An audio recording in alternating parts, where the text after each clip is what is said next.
Welcome to tonight's episode of For the Greater Good. For the greater good.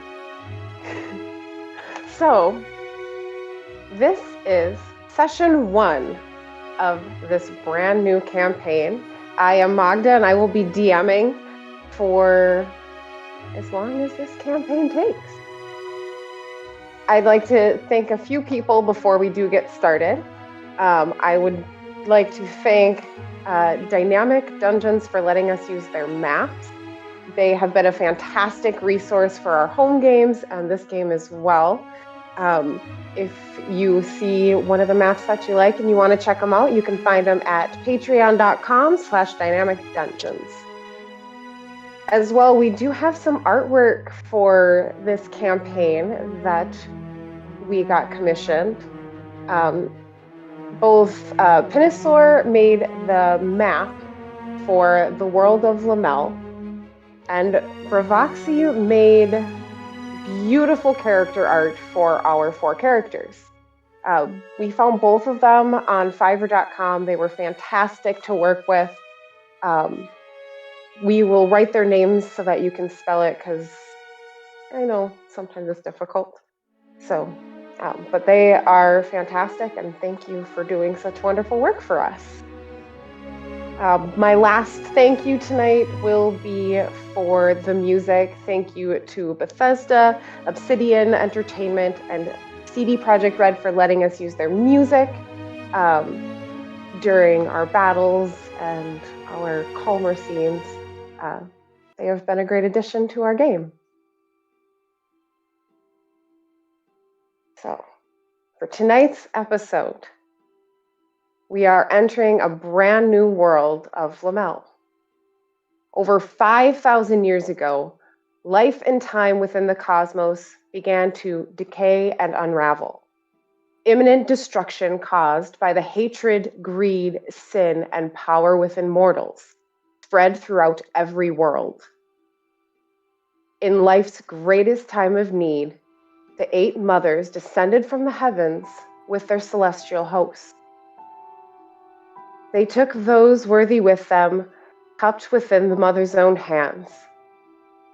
Those chosen from every world began their journey through the cosmos until they came upon the mother's gift, the world of Lamel.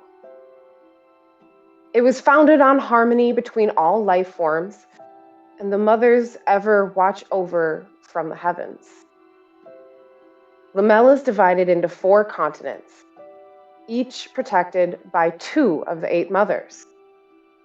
They each took their own watch among the mortals, choosing their cathedrals, influencing the cities around them. Each of the cathedrals they built was based around their own specific element. One in gold, one in silver, one in moonstone, one in onyx, one in ruby, one in sapphire, and one in diamond. Each mother had the same request for the mortals, and they enforced it. Technological advancement was forbidden, as it had led to the direct destruction of the old worlds, as well as dark magics that were seen to draw evil into the world. After the 8 issued their decrees, over the first 1,000 years of walking among the mortals, they ascended into the heavens once more to watch from afar. Together, they created the divine shield around the world, hiding them from the darkness. Fast forward a few thousand years. The skies cast up light with fire. And other beings started entering your lands. As this happened, the mothers did not strike down the new beings, and over the last 800 years, they've been growing more and more abundant in their numbers. Some bring weird tools that no one has seen before. and some bring knowledge of magic that has never even been fathomed. Within the last 150 years, since the mothers have struck no one down, many doubt the powers of those in the skies who watch from the heavens. No one has burned the outsiders that taught the new magics. No one has cast down those who bring technology into the world. And harmony seems to have prevailed as progress is made, leading to the magnificent and diverse world that you live in today.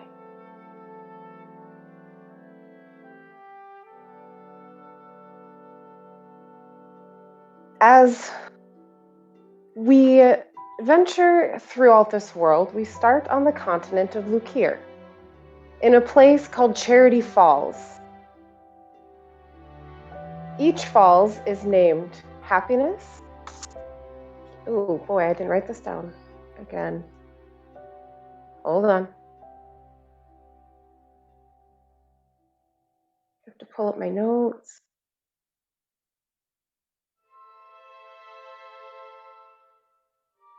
Sorry. The name of the falls? Yeah, I closed it. Kindness, compassion, and awareness. There we go. I closed the tab instead of flipping to it. Kindness, compassion, and awareness. Closest to the waterfall, Kindness, our 4 adventurers were tasked with helping find this bard who had wandered into caves and needed protection. They had found instead a cave full of goblins who kept shouting about everyone leaving, and this was theirs. And as you slayed all of them who attacked you, you found each one of them had something in common. Each one was missing one of its eyes.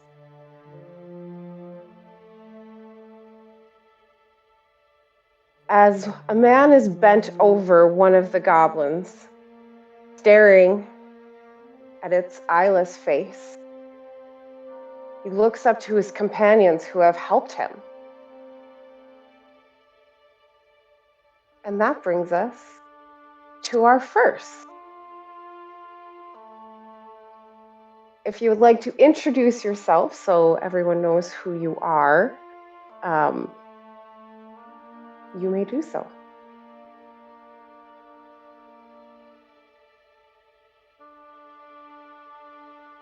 The one All at bending- once, too. Well, I guess I thought You're- she was meeting you you're because the you were the one third- I looking was- at the eye. I was pinning you, the one bending over looking at the goblin, the sir who was doing so.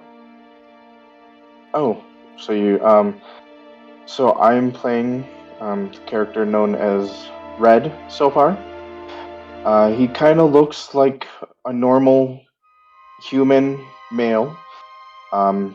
He is not wearing any shoes, so he is barefooting it through this world. He's wearing these faded, patched, kind of red linen leggings, a very simple faded red tunic. On both of his hands, he is wearing black leather gloves that come up almost to the elbow. His hair is a shambling, untamed, wild hair. See, he is missing his left eye, and across that area are 4 long gashes. Strapped to his back, he has a very simple wooden spear. Doesn't look like it has any metal tip, but it does appear like it may have been fire hardened. And on his hip, he has a club. And at the head of the club, it looks as though it was modeled to look like a closed fist. And that's who you see there.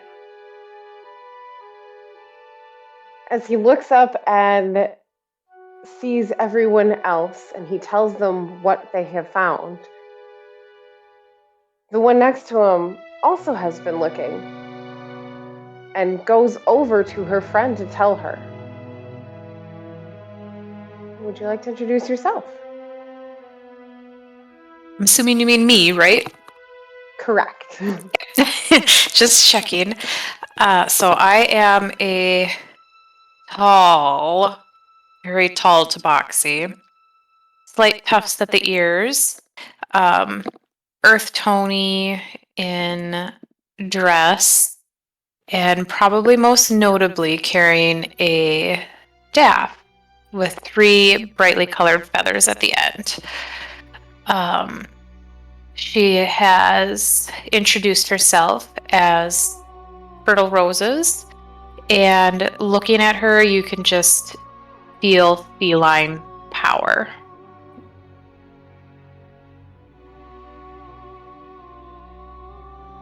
She approaches her friend standing on the other side of the cave and tells her of the goblins with missing eyes. Would you like to introduce yourself? Yes. I am Lena. I am an elf. Very clearly an elf. Very. I don't know. 5'8" is short or tall for her, but obviously very lithe in her form. She's got a green.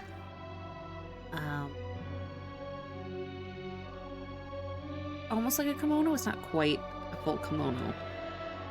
It's Oriental style. Kind of have that bit of a high-low to it. She's got a,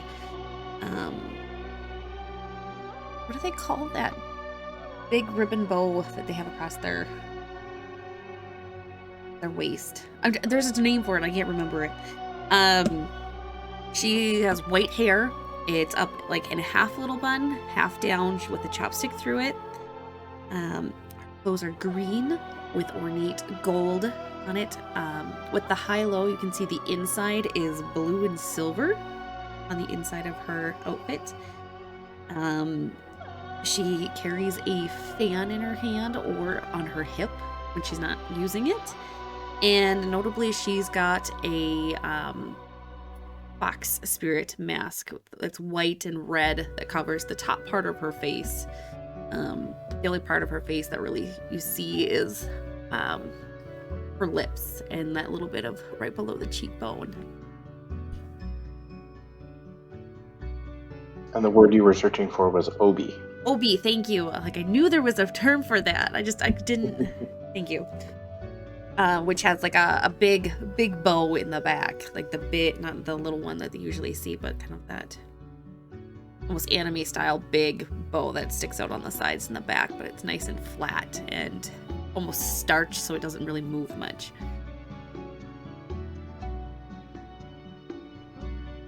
Wonderful. Well, you better hope this world has dry cleaners. Yeah. That'll be fine. Nobody's got prestidigitation, do they? Nope. I don't think anybody does in this one. We're SOL. We are dirty. Did anyone bring soap? We know how to clean things now without magic. That sounds expensive. Who would get that?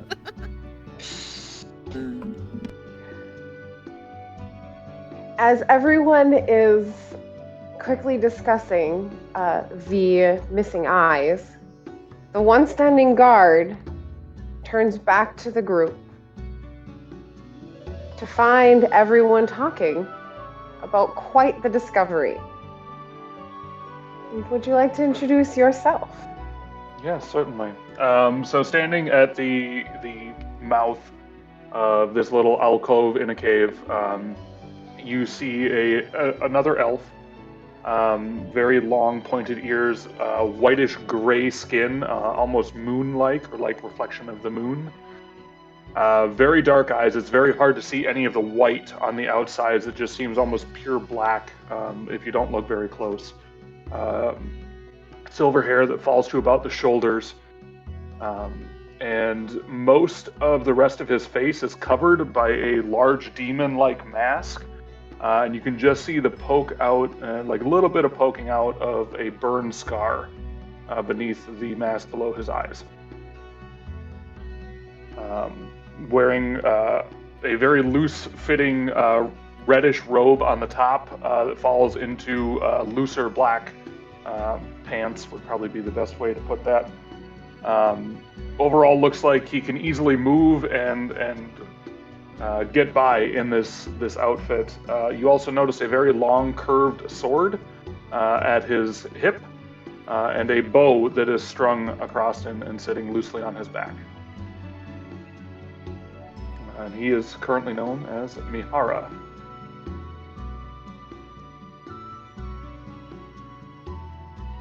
As these four have rested after quite the encounter with these goblins,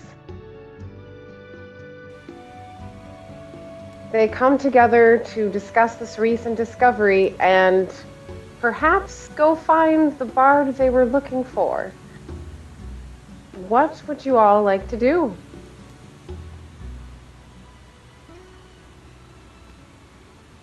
Well, in my opinion, I believe we have two courses of action. We can go back and we can talk to Damien and inform him of what we found so far, or we can continue forward looking for Howard. Yeah, we should probably let him know. I mean, we kind of left him out there on those rocks. It's kind of, it's been at least an hour. Do you, I'm sorry, I gotta. Do you want me to head over there? I think I have the easiest time on the bridge, either me or, Hurdle over here. What are you talking about? I handled that bridge like a champion. For the first step. Great. It is not First my minute fault of that it? that board was rotten, okay? Anyone could have made that mistake.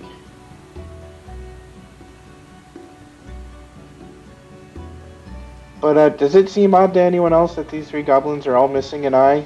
Same same side? I thought they were different sides.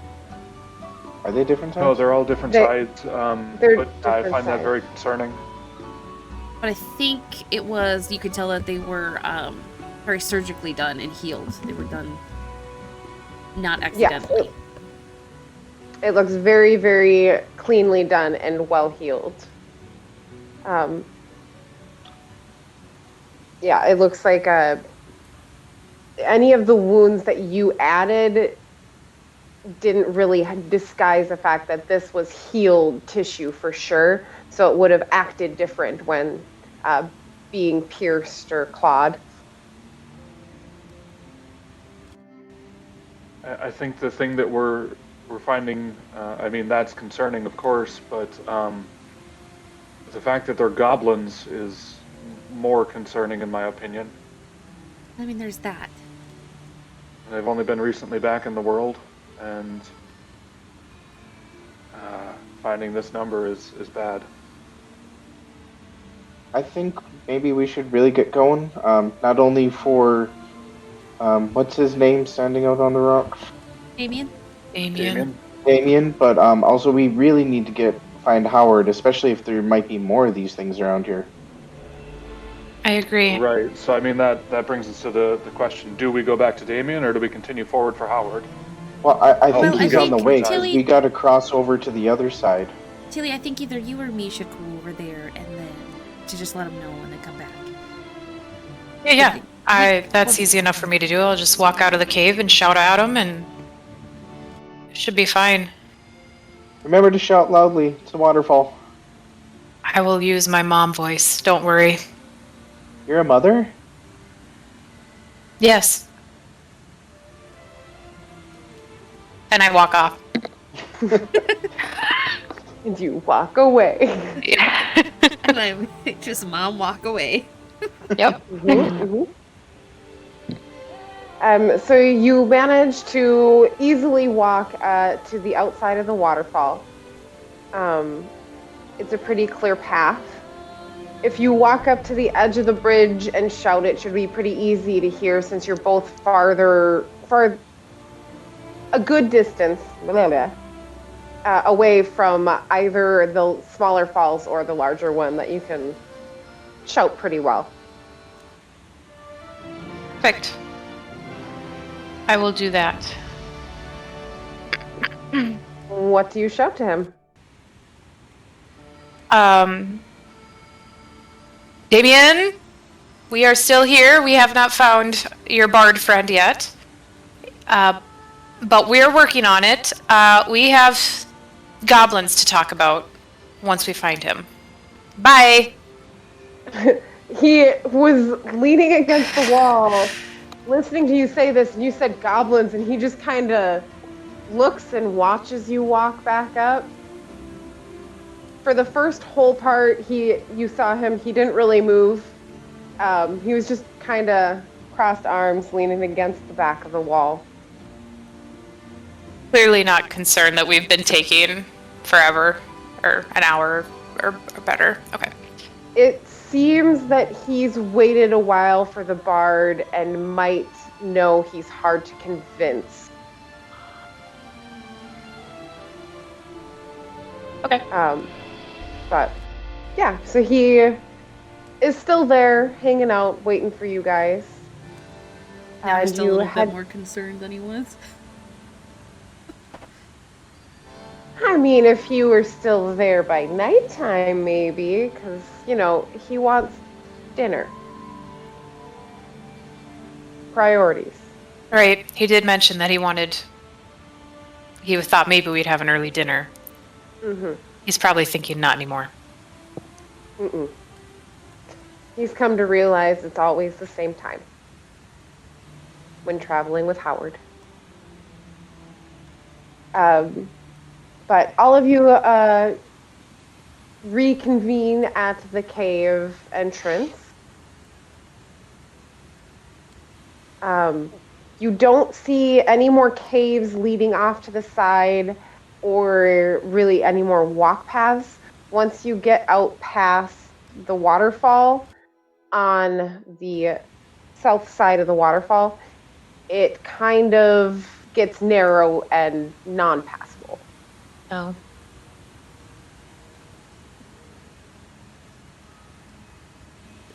So we believe we covered everything in this one? Mm-hmm. I think we have to go back the way we came. That seems like a very possible solution. Yes, we should do that. I know this is metagaming on my part, but who had heard the sounds before? I heard something at one point. Somebody is like, ooh, and heard, like,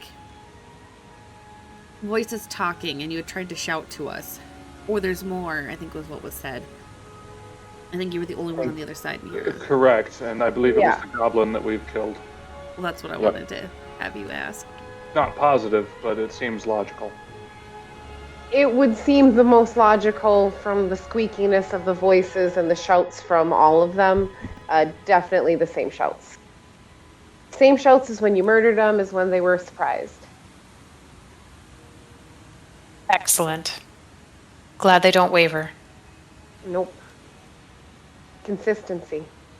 Perfect. So- with that decided, I believe we'll Just go make back towards and see if we can find a different cave, perhaps that Howard has disappeared into.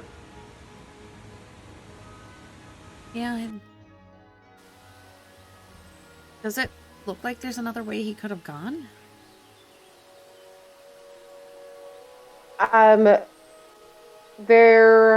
When you were in there, when you did your investigation, you didn't find any of his footprints traveling anywhere else within the cave or on the other side of the waterfall.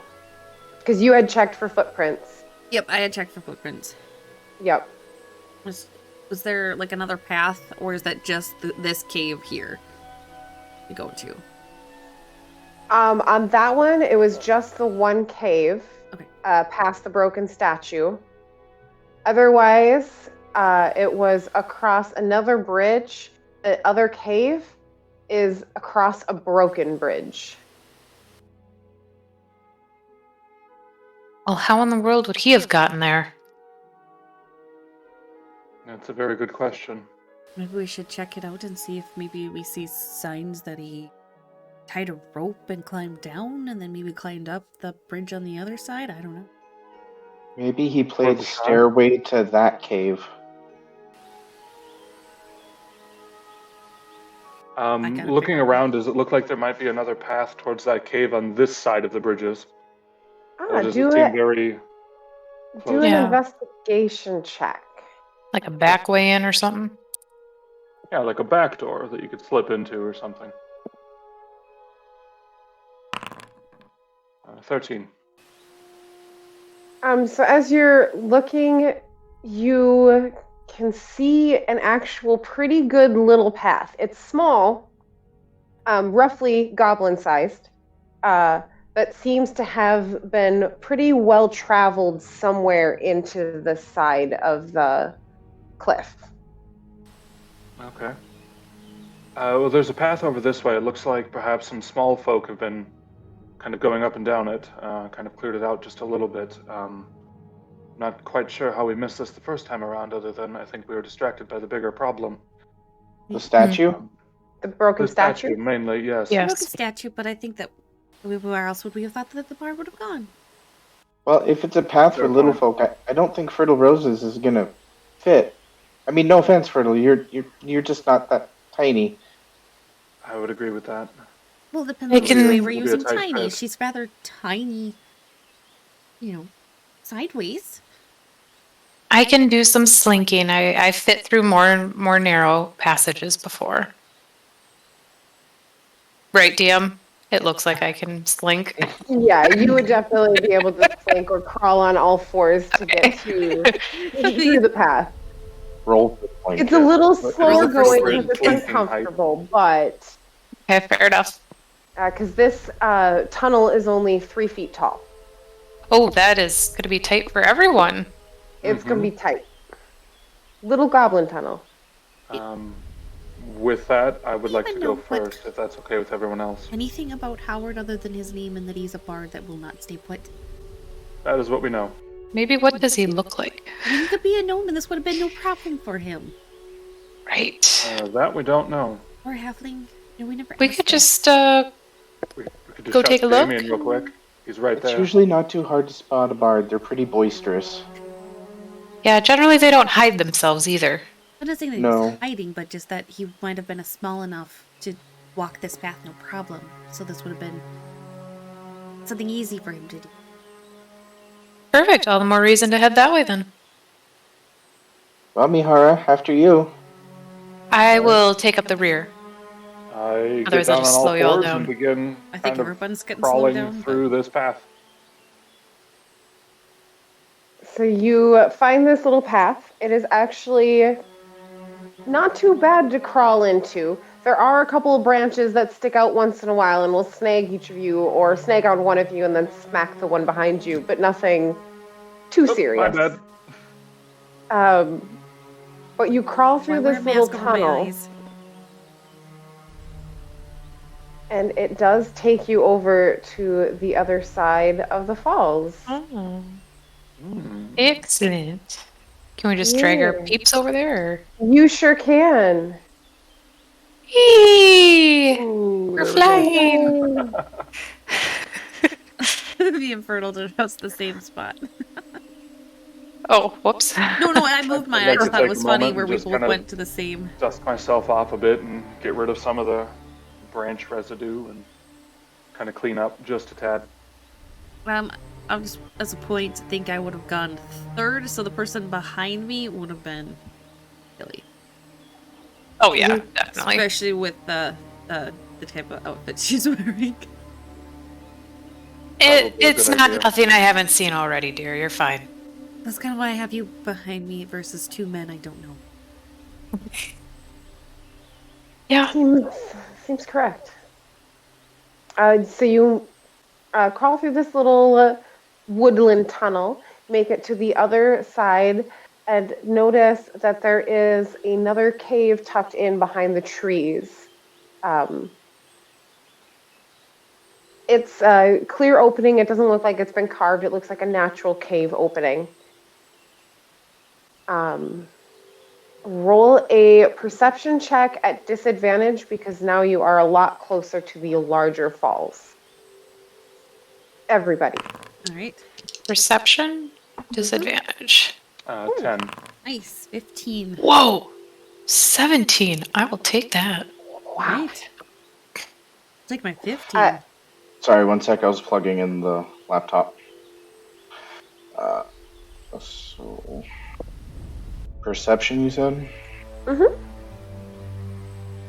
At disadvantage. 7.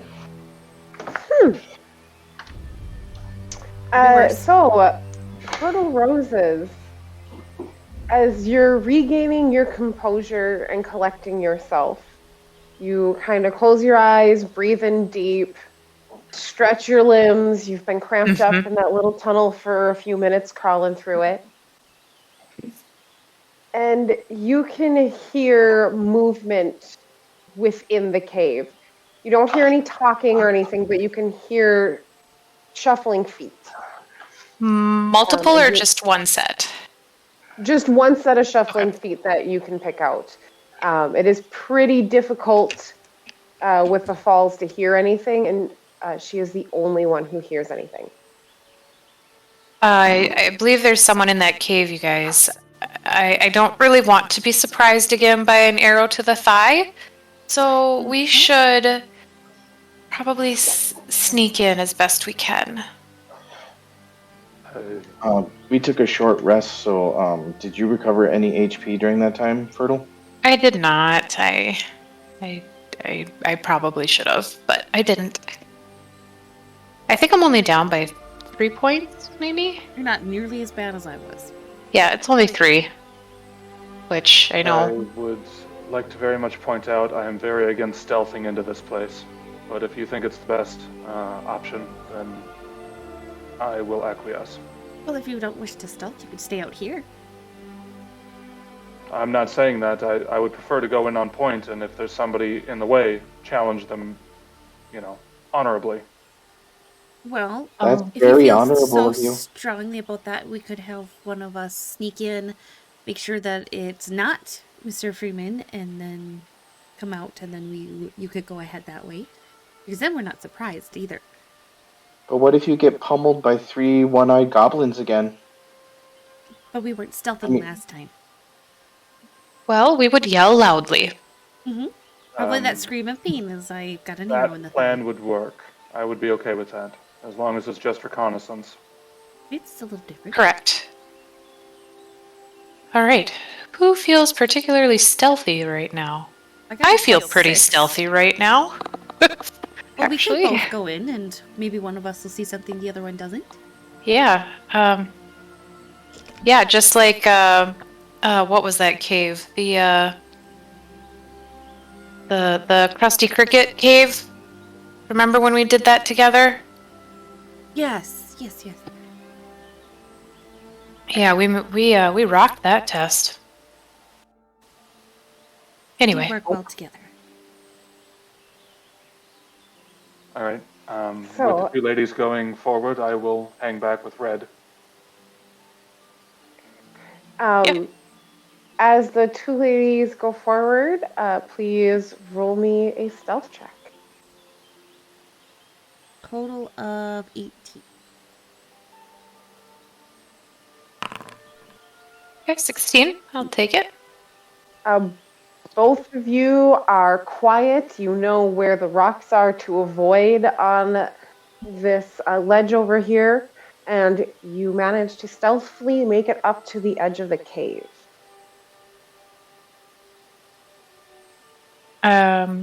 I guess we peer in. Yep. See if we can see anything. Peer in. So we are going to do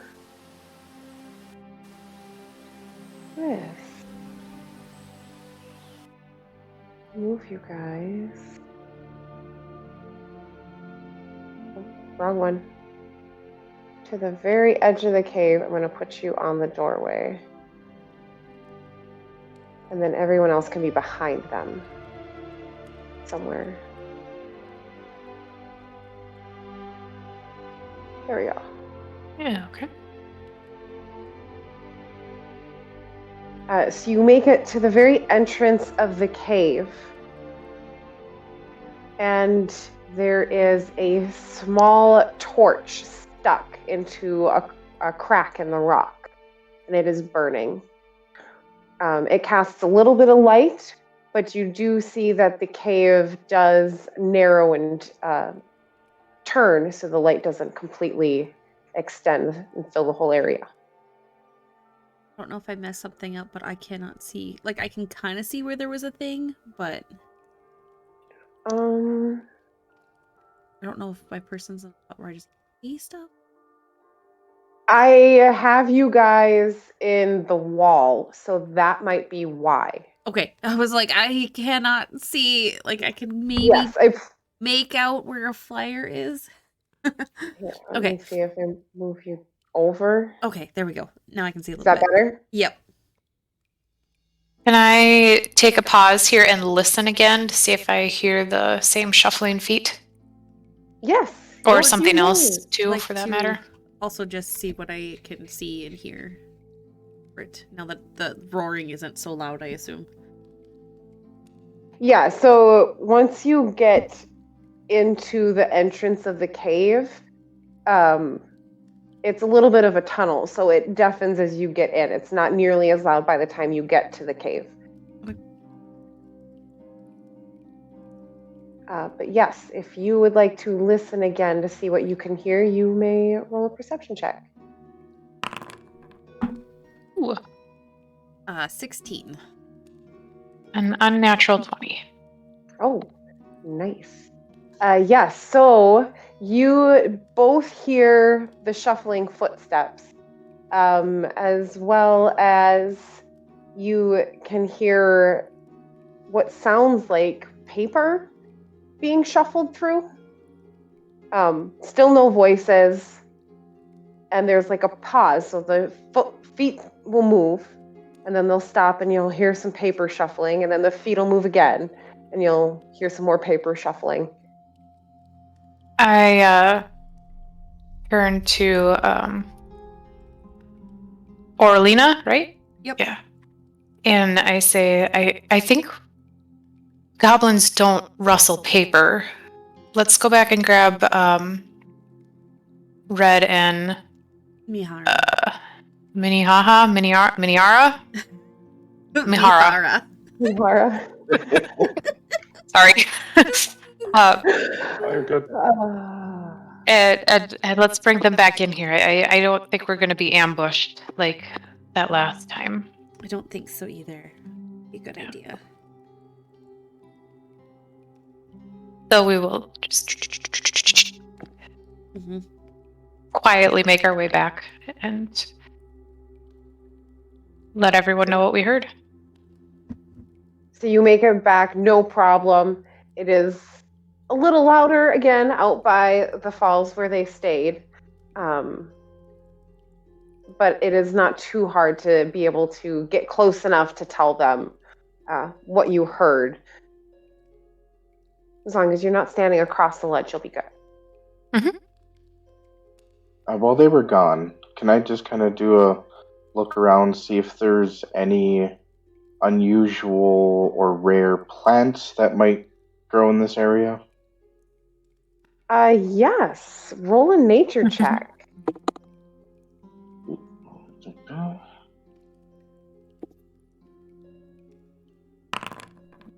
6. So nothing seems too out of place. It's a more tropical location than you are used to, so some of the plants are not necessarily recognizable to you, but you know generally that, yeah, that would make sense, something like that's here, because it's a more wet location, even though you're not near it, but nothing seems too like, oh, that's really unique. Okay.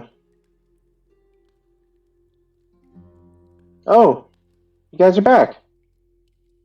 Yes. Seems very quick. Yes. We heard some shuffling of the feet and the rustling of paper, which lends me to think it is not goblins in there. Great.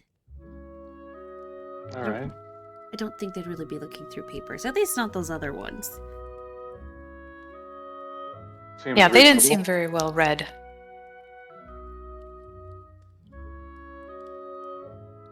Usually goblins aren't well read, if read at all. I would imagine it's a little difficult to read with one eye.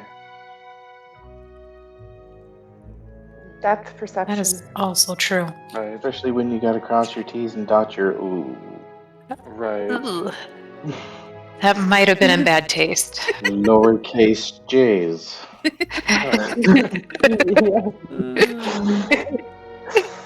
Oh. So as they tell you the papers, they hear the paper shuffling and everything. What would you guys like to do? Would you like to go back to the cave? Oh yeah, we'll go in there and Yeah. We'll head back in. let's go see if it's the bard. Lead the way. Tex, I'm going to place you inside the... Oh no, I dropped her a little early. Can you drag yourselves? Yeah. Nope, it says there's a wall. Oh, I'm not sure I where moved I'm it. at, There we so... Top, middle part of the map. Middle part of the map. There, right by the fire. I don't even see me. I might need to refresh. Okay, I'm just gonna try that, because sometimes that fixes it. then I will hold on for a second. Oh yeah, should also say game system being used for tonight's session is Foundry. You can find them at foundryvtt.com. We are still learning it on awkward. Oh, yep, there I am. That fixed Yes. it. We did hopefully manage to work out the main logistics of it in a private trial and error session. But we are all still learning. Mm-hmm. We will get better as we go. I am greatly sure of that. Are you back? Can you see? Yep, I can see myself. little I can cave? move me now. Perfect. So as you guys enter, you enter a room in this cavern system with a narrow hallway connecting it to what you can see with a little bit of light, what appears to be widening up into another room. The torch seems to have been placed there recently, as it is still burning and hasn't gone out yet. So whoever has come through this way has placed it here within the day. Is there anything you guys would like to do in the first room of the cave? Are there any footprints or any other kind of things to maybe suggest how many individuals might be inhabiting this cave or have recently visited it? Roll an investigation to check for tracks on the floor. 21. Yes, you can definitely see 2 sets of tracks going into the cave. And it is a very direct line for both of them. Interesting. Would I be able to estimate on the size of the creature based on the tracks? Yes, so the 21, they're both smaller footprints, but they do appear to be different. One appears to be barefoot, like the goblinoid footprints you saw on the other, while the other one appears to be wearing a small shoe. Interesting. We really should have asked more details about this Howard fellow. Just one shoe? Well, yes, one shoe, one barefoot. Yep. Well, that's what I was like. No, One 2 shoes. We're gonna find that one shoe on the side of the road on the way out. Yeah. Yep. Used as an improvised weapon. It looks like there's 2 of them in here. Roughly the same size. We were never one wearing told shoes, about- one not. We were never Look told where about this 2. Howard... Right. I didn't think Howard had a friend. Maybe he found a friend. Always fun to find friends. Maybe there's a reason Howard's coming up here. Maybe he made a pact with the goblins. Maybe he is a goblin. You know, we never considered that. No. We also never considered that. Well, we didn't even know there was goblins, so why would Why we would consider any we? of that? There were. Maybe we should have asked Damien what exactly he looked like. I mean, that feels like that might have helped, but That seems like something that would have been a good idea, and granted, I haven't known you guys for very long, but I get the sense that's not something we would do. Yeah, hindsight is always has excellent vision. it does. Indeed.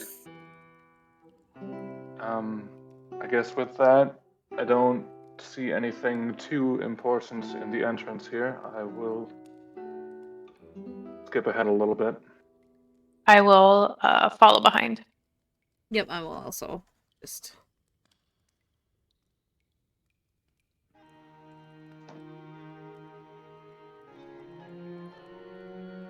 So as you guys move forward, We die in a fiery explosion. Right. It does kind of look like a pit. fireball. Fireball is cast upon Could be a high-level bard. He could be. Could be. We have no idea. You have no idea. Nobody asked questions. We just No, kind we of have went, yep. 0. Yep, we're like, oh, we need to go find this Howard guy? Okay. All right, let's go. Let's go. Yep, Respect a DM's hard work. That's what we were doing. We asked 0. I know. It made for the storyline to go very interesting to know that unless you look for the information, it's not going to be there. The That's- ambient on this one is fun. You can just hear a bunch of water dripping. Yeah. So as Mihara makes it to the very edge of the cave, it gets significantly darker. As if no one has placed a torch over on this side of the cave. And you begin to plunge into complete blackness. Thank goodness. Like, as in, we can't see. Like, even with Like, our dark just vision? a little bit in front of our face. Or not even that much. It's if you've got dark vision, you should still be able to see A little Mhm. bit. a little bit. I'm making sure it's not. Magical. If It's it's not unnatural magical. darkness. Correct. It is a natural cave darkness, Gotcha. which is always fun to experience. Always takes a moment for my eyes to switch over. Isn't it for everybody? It doesn't help that they blinded you with the torch on the way in. Yeah, that wasn't great. Hmm. Howard's a crafty fellow. As all of you slowly make your way into this room, the floor beneath you, the texture changes. It's wet. There is standing water, and underneath it, what appears to be rubble, broken rocks of every shape and size, all the way from about a foot long, all the way down to maybe an inch. I would like to lean over and sniff the water and see if it's fresh or stagnant. Good idea. Perfect. Roll a nature check. Okay.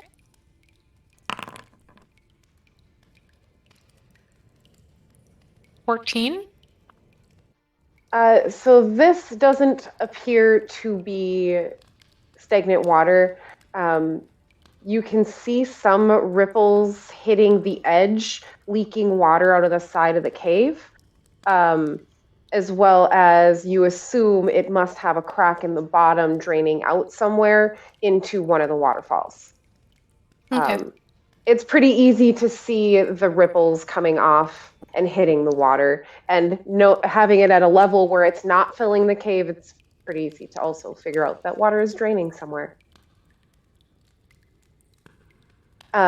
It's only about ankle deep, so as you bend down, you can actually see the bottom of the water as you're sniffing. It's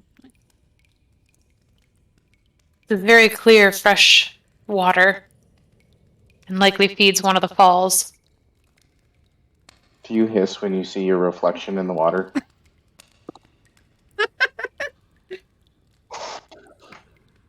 Do you see your reflection in the water? I don't think so when it's dark.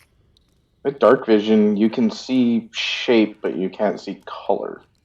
Right. So I suppose that a reflection would be kind of color, in a sense. Right, but it would be a moving image under the water. Are you getting Well, at the let's fact that leave she's this one up to our wonderful DM. a tabaxi and would hiss at mirrors or what? I'm not sure.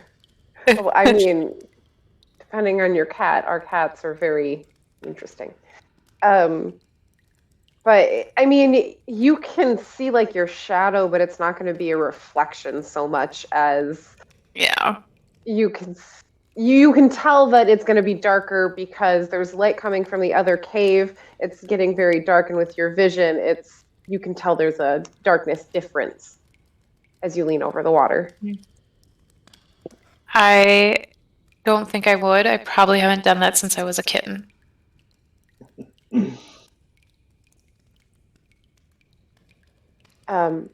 But as you discover this, would you like to tell your friends about what you have seen? I did. I thought I tried to. Do we hear anything? Any more shuffling or paper shuffling? You do. As you get farther into the cave, farther away from the waterfalls, that is the only sound filling this cave besides the water drips. You can hear just once in a while shuffling, papers, shuffling, papers. And it gets easier to hear the farther you get in. You'll want to watch your step. There's a bit of water here. If it's Howard, should we call out to him? Maybe we could. Would be best, yes. But we don't know Perhaps about when we get a this bit closer. second set of footprints. There's Okay. that as well. That's true. That's throwing me off a bit. Mm-hmm. Maybe Howard is a centaur. And he only wears didn't shoes on ask. half his feet?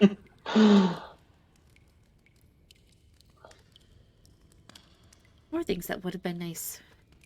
Just kind of dived right into this one. Yeah. Oh, 100% yes. Mm-hmm. And I'm sure That's this will the not best end poorly. Never. So you make it up, Mihara.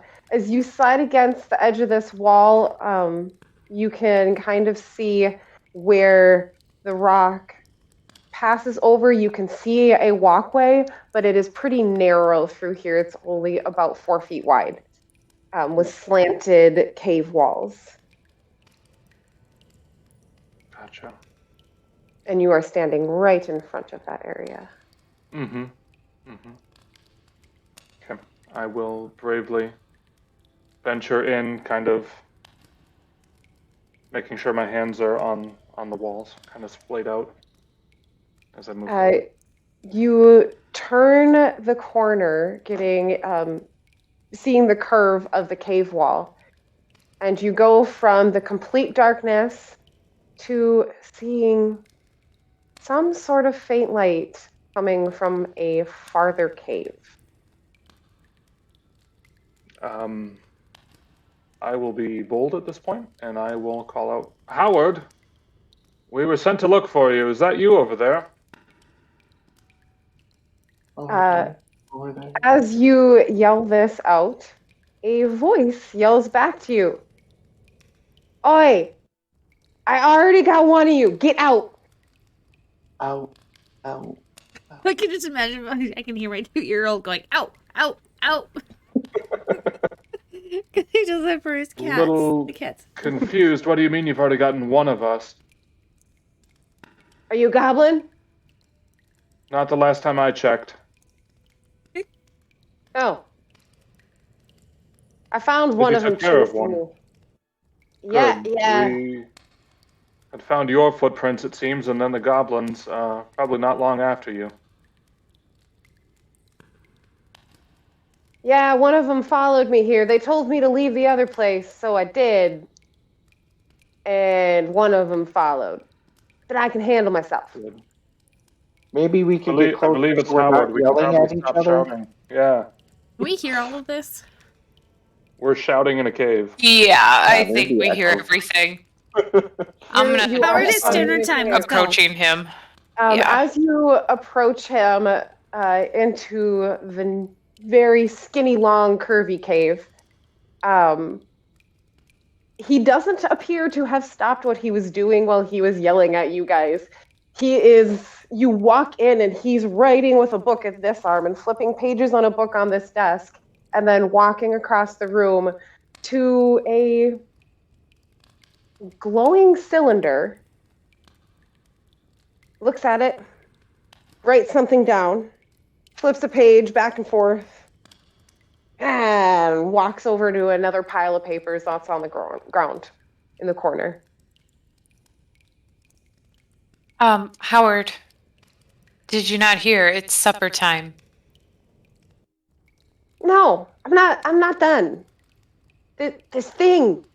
Howard, What is this thing?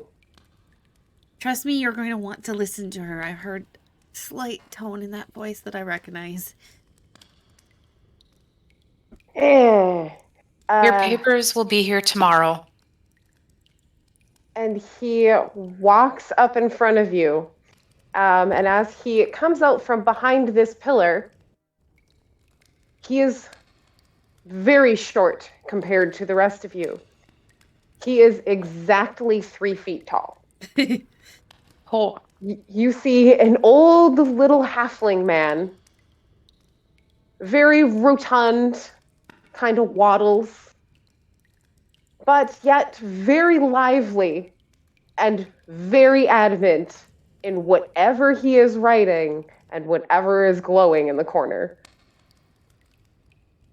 You see, dinner can wait. I'm not hungry. Knowledge feeds me. And he runs to the pile of papers again on the desk, and he brings over a drawing, and it's of a cylinder, the one you see in front of you. It's got a cap on either end and just a pencil sketching of a smooth surface in between. Can't you see? And he just kind of waves it in your faces. Yeah. How big is this cylinder in the corner? Yeah. As you guys are in this area, it's the only thing casting light. And you can very easily tell because of the fluctuations and your dark vision that it is roughly 4 to 5 feet tall in total. Pretty sizable cylinder. Yeah. It look heavy. Right. I kind of just want to pick it up along That's with what Howard. I'm like, just let's pick it up and bring it with us. Let's go. I think that's Howard. what we're going to attempt to do. I like how we have Would the you same like idea. assistance? Just like, all right, you're not gonna go without this. Let's bring it with. So. Yeah. Yeah, so would you like to go grab them first or try to judge the weight first? Or just go for it? Maybe judge the weight first because my strength's only an 11. To judge the weight from this far, I would roll... get up next to it if he allows me to go near it. Oh yeah, he's distracted. He's back to writing stuff. He's ignoring you guys. After he showed you his drawing, he just kind of went off and did his own thing. He does go over and bend down and kind of look at something on the cylinder and then walk away. Howard, do you have any idea what it might be? Nope. First What thing have you I've... determined so you. far? What have you determined so far? I mean, clearly you've been studying this thing. What have you come up with? Come up with... It's broken. It's still working, but it's broken. And he goes to the far side of it, on the north side of the cave, and he takes his finger and shows you there's a crack running down what appears to be the clear glass substance down the edge of the cylinder. And it stops about halfway down.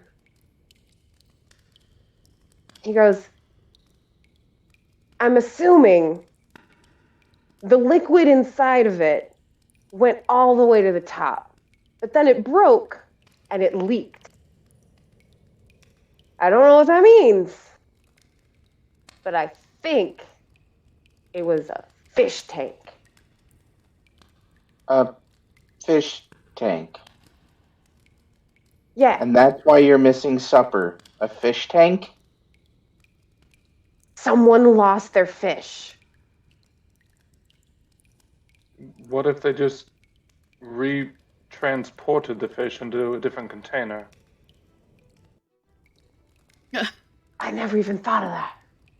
Hey, insight check this guy. I mean, this. Totally. Right. Is he like full of shit and like putting on a show, or is he like genuinely Right? nutso here? It's a fish tank. Yeah. Oh my god. Natural 20. Reveal your secrets. He truly appears to have had some kind of mental break. You don't know if it's because of the cylinder or when it happened, but it appears something has happened to make him just lose his mind. You can still tell that there is intelligence there. Like, his notes make sense. He isn't a complete idiot, but something happened where his brain is just everywhere, garbled. Something happened. I kind of look at him and I'm like, did you drink the liquid? That's a good question. Why would you think? Yeah, I did. Mm-hmm. Yep. Totally drank the liquid. I've been coming here for 2 days. I couldn't take it anymore. Like, did you just drink it today, or have you been drinking it for 2 days? No, I drank it about, I don't know what time it is. Dinner time. It is dinner time. Well, I killed the goblin that chased me. I got frustrated. I tipped it, saw some liquid come out. And I won't lie, I'm not a scientist. So I smelled it, didn't smell anything, so I tasted it.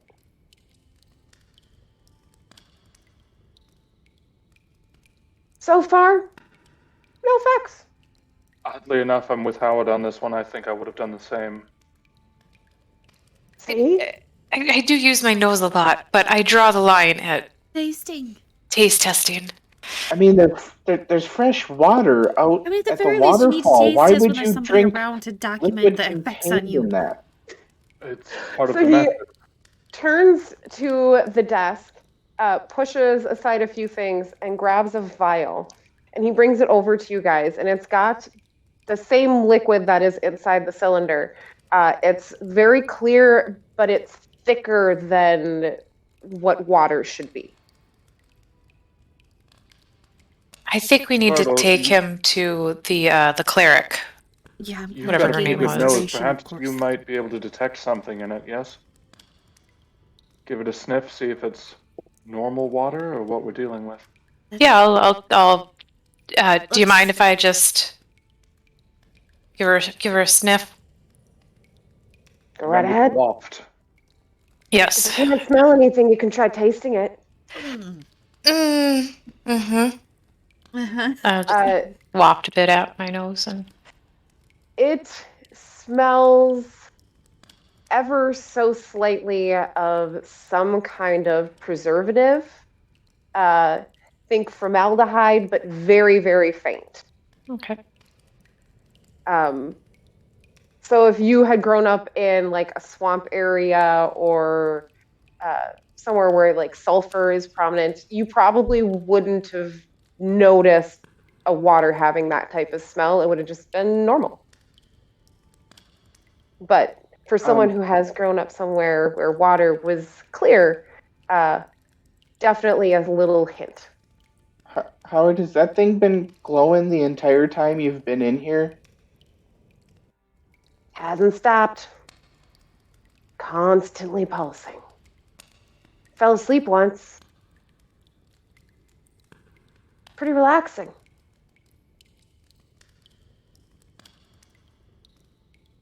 So, can I finish up here, or... No, Damien was very adamant about returning to the camp for dinner. We can always return in the morning. Oh, that'd be good. I'm not finished. Now I can, pack up before we head north. They keep telling me we have to leave, but this is so cool. Oh, how heavy does this look like it might be? Right, we're gonna start seeing how heavy this thing is now.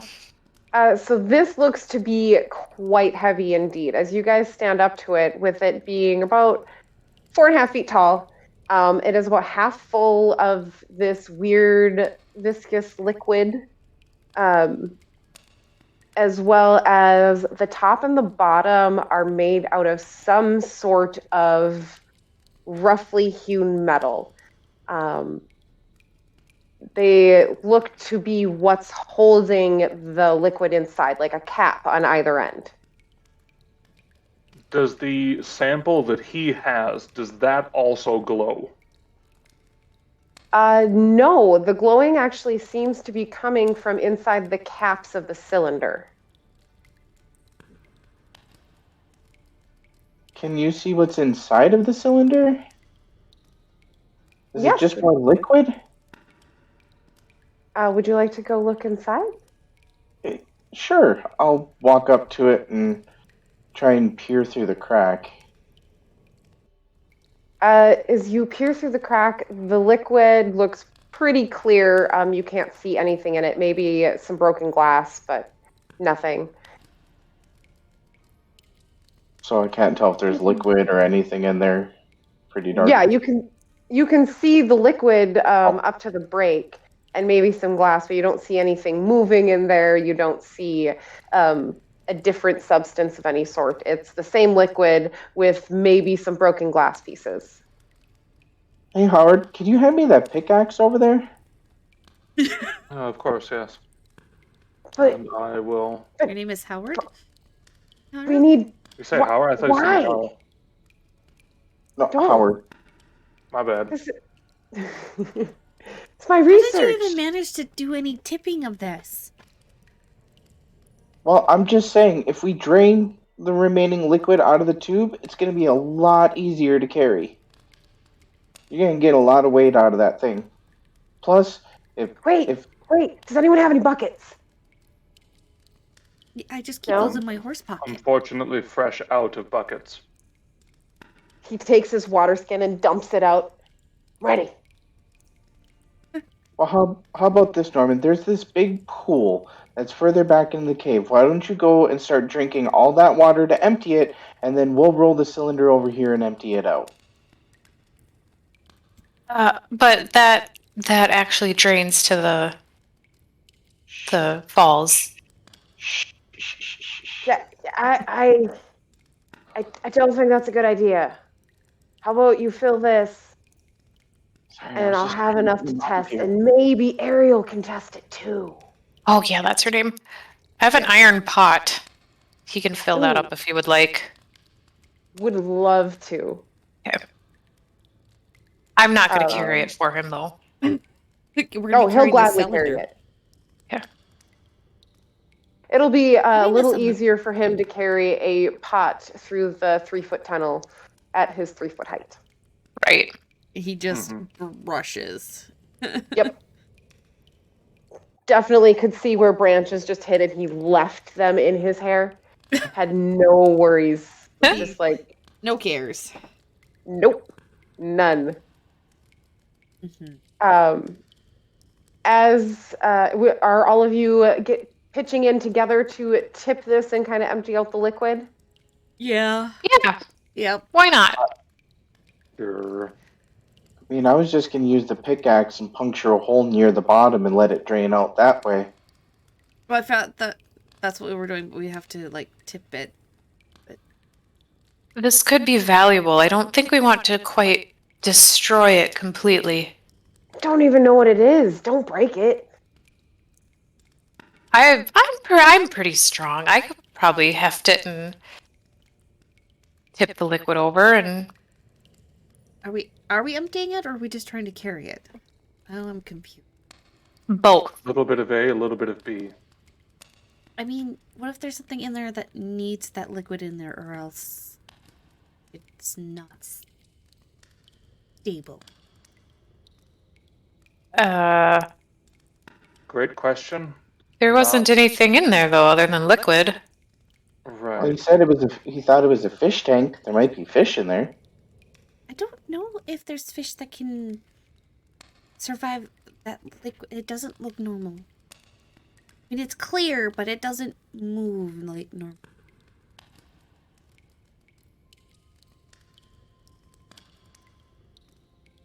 No? I want I don't know. everyone to roll a perception check as you have been in this cave discussing everything for a while. 18. 20. Ooh. 22. All right. Ah, Red's got so this. 18. Mihara and Red. And this made a lot of sense for Red as you bent down to look at the liquid very closely. Once every, you guess 15 seconds-ish, you see a small blip of color inside of the water, and then it disappears. It is different than the light that has been flashing in this. But every few seconds, now that everyone's kind of moved a little bit closer and gotten a little more investigative, you just see a blip of a bunch of colored dots, and then they disappear.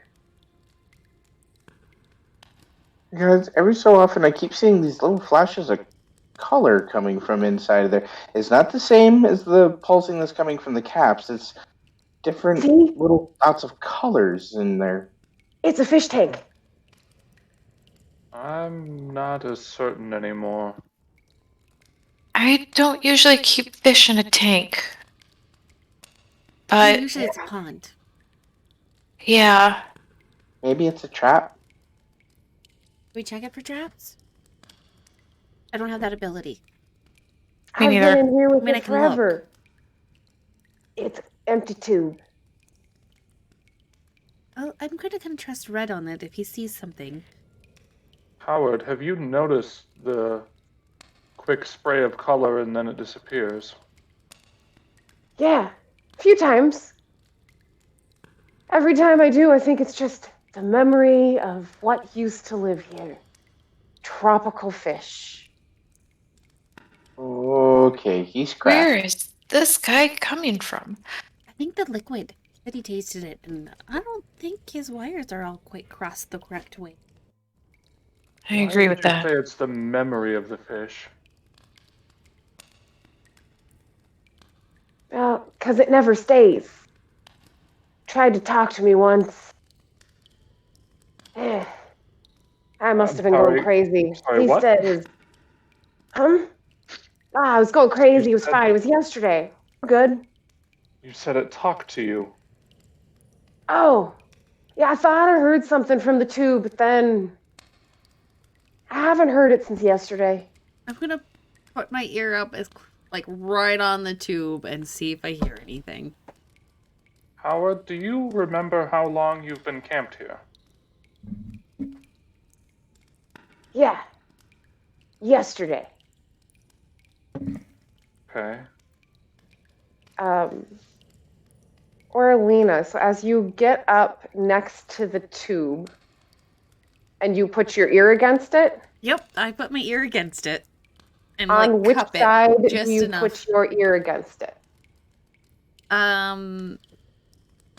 Maybe close to the crack, because if there's any sound in there, I would hear it coming through the crack, maybe. I cup my hands around it to try and hold it, like you do when you're trying to hear through a door. You put your ear up to the glass,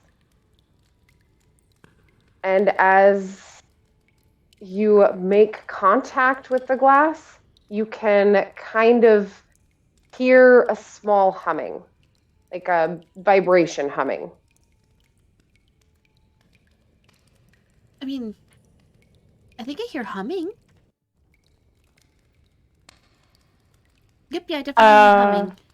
Kind of like a... I'll go ahead and sound. Put a ear next to it as well. As you do that, both of you, it's very, very sudden and very easy to hear. It gets higher pitched and faster. I'll kind of jump back a little bit and... That just get faster. So as you jump back, Fertile Roses, and as Orlina asks, did it just get faster? All of a sudden, it's been a few seconds, but this time they don't disappear. A bunch of little colorful circles appear inside the liquid. Roughly 14 of them. They're round, they're spherical, and each one of them is an eyeball floating in this little goo pile. Except they're all looking in your direction. Oh my god, what if it's the goblin's eyes? And that's what I was just thinking. So as you guys jump back and the eyes all sit to look at you, you can hear the humming, but now it's in your head. And you can hear something speak to you. Like a cat will like start batting at my ears. Help us! Help us! Howard, have you been putting eyeballs in this tank? Dear Lord, no! I absolutely not. Has this happened before? Were we supposed to help you? Are we supposed to break the tank? It did ask me to help it yesterday, which is why I came back, but it didn't ask today. Until you came in. How many of you are looking at the eyeballs in the cylinder? I'm gonna do it. Yep. Yep. Kind of can't look away. Perfect. I'm like doing this. I'm gonna not look. You're gonna not look? I'm gonna not look. She's busy batting at her ears. Yeah. Oh, I suppose. As you guys have this small conversation, and he tells you that they told him to help him yesterday, I need everyone to make, except for Fertile Roses, a wisdom saving throw. Yay. Alright. Am I adding to this? That's what I'm doing. Ew. Oh, good. Ooh, 16. 12. 15. High numbers, good. Perfect. Unless it's something you actually want to roll low on, son. You never know. It No, happens. about It's that. not often, but it does happen. So, as all of you are staring into it, you feel it want to pull you in. Something is drawing you closer, but you manage to turn away from it and not get any closer to the tube. Alright, I don't know about anybody else, but I now want to break it. That's not safe. That's not normal. It needs to be destroyed. It goes against nature. I completely agree. I don't like tubes that talk to me. Ladies, if you will. I'll take my staff, and I will kind of in the crack and hiya! I'd like to take my bow out and have an arrow knocked and ready if need be. I would you like see to. Howard panicking. I would like to hold and restrain Howard. Yes. Probably a good idea. No. Yeah. I just walk up to him and I pick him up. As you come towards him, he throws the pot that Fertile Roses at the tube had given him. Save the liquid! Just little kicking legs in the air. Yeah. Oh, and it's easy to pick him up off the ground, too. He's a little hefty, but you can get him. So I would like to use my Staff of Striking. Go right ahead. And then I would like to use a charge on it. Ooh. Great. Yes. What would you like to use? I'll go ahead and do I'll do 3 because I can do up to 3 at a time. So I'm gonna. Do you want me to roll an attack or just a damage? If you're just hitting the cylinder, just roll damage. It is the same size as you. Not moving. You're not. Yeah, you guys wouldn't have any hard. If you miss this, it would be hard, and we'll just skip that part. Okay, so now I need to roll. Yeah, 3d6 as well. I disabled the d6 because you said it was adding in the charge. So correct. Is there a /R something, or how do I? I don't know. I don't know how to roll a d6 on this. Here, I'll just roll it on Beyond quick. Oh, that worked. How about? You did do a d6. I think it popped in. Oh, how did I do that? I don't know. I wonder if I hit my unarmored strike. No, it might have been me. I just typed /roll 1d6. But I might have had your character selected. 2d. Okay, I'll just try that. Nope. You might have to spell out roll. Roll 2d6. With a slash. We'll get there. So it's /roll space d6. /roll space 2d6. Yep. Okay. There you go. Hey. That's pretty good. So I'll add that other 5 that he rolled for me plus the 13. So 15 plus 13, 28? Yeah, so with the crack already there, as you hit it dead center on that lowest point, you watch it split all the way down. And you see chunks of it around that original hole fall away, making the hole a little bigger, and the liquid just pours out of this. No! My precious! Oh. Quit squirming! I would like to step back as the liquid comes down. I really do not want to touch it. Yeah, we definitely. Saying 28 points of damage at level 1. Holy hell. It's that staff. It's really good. It's really good. So as you break the cylinder, all of the eyes seem to move at once. As you lift the quarterstaff away, each eye in single file makes it out of that hole. That's I'm gonna start popping them we're gonna roll Like initiative. Oh no. Oh god. No, so I think I would have started trying to slash him with my my weapon too. I will give everyone around, since they are funneling out of a small hole, to take a whack at it before we do go through. There are 14 eyes coming out of this little hole of various shapes, sizes, colors, age. Howard still has both eyes, right? One hurrah. No one has looked at him yet to see if he's had to. We have not looked at his body.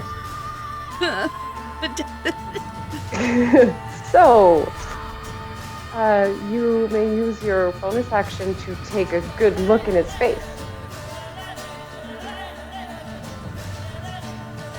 Nope, I'm just gonna focus on the eyes. I'm gonna work on those eyes first, and then. Yep. You wanted us to roll initiative? Mm-hmm. Alright. Yep, I just had a horrible thought of swinging Howard as an improvised weapon. Do it. 1d4 Howard damage. Yeah. Will accept Howard damage, except with. No. Okay, there we go. I think I was straight up grossed out. I got a 15 because I like to roll. Natural 1. You're going last. For sure. At the very least, initiative can be a decent spot to do last. Yeah. As a healer, I love going last. So I will punch all of these in here. Orlina, what did you say you got? I got a 15.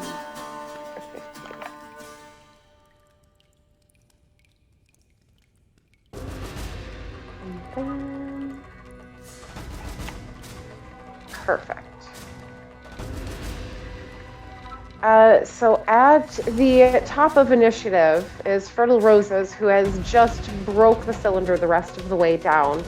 As you pull away and you see the eyeballs come out, you come back in for a swooping hit to try to knock one like a baseball. Yes, I do. Perfect. Roll to hit one of these eyeballs.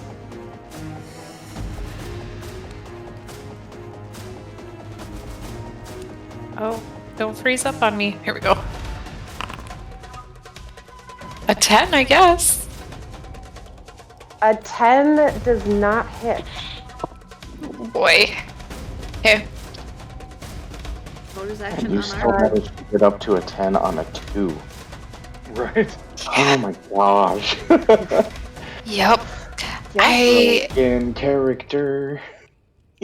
I rolled really good stats. Yeah, you did. I did too. Yeah, you did. I thought I rolled well, and then I saw your guys' as well. I I'm knew I middle of the didn't. road. Yeah, my lowest is a 10. For my unarmored strike, could I, like, step on one of them?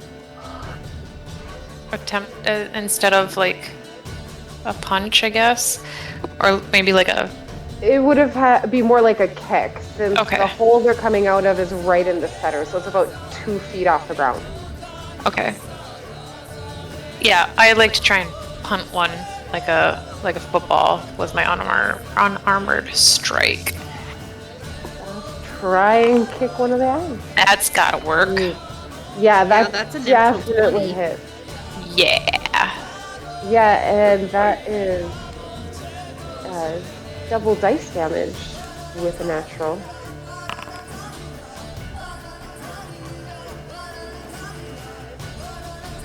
So 10.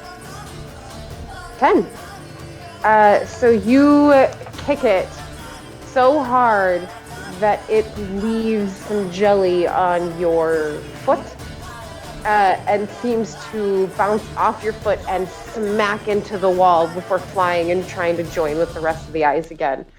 It looks like it got really beat up though and probably can't see anymore. Oh. Good. I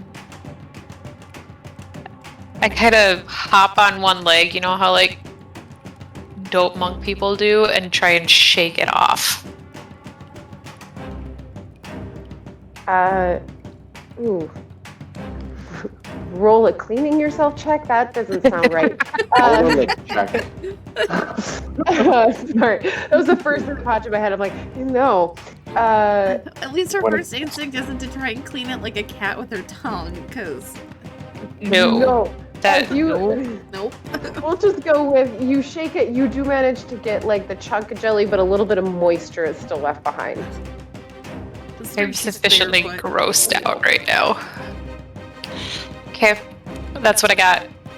And I'll kind of rotate it, I guess, to allow other people who need to get close to strike eyeballs if they need to. Perfect. I don't want to be in anyone's way. Everyone gets a surprise round. I'm just going to go in the initiative order of names. So Oralina, then Red, then Mihara will go.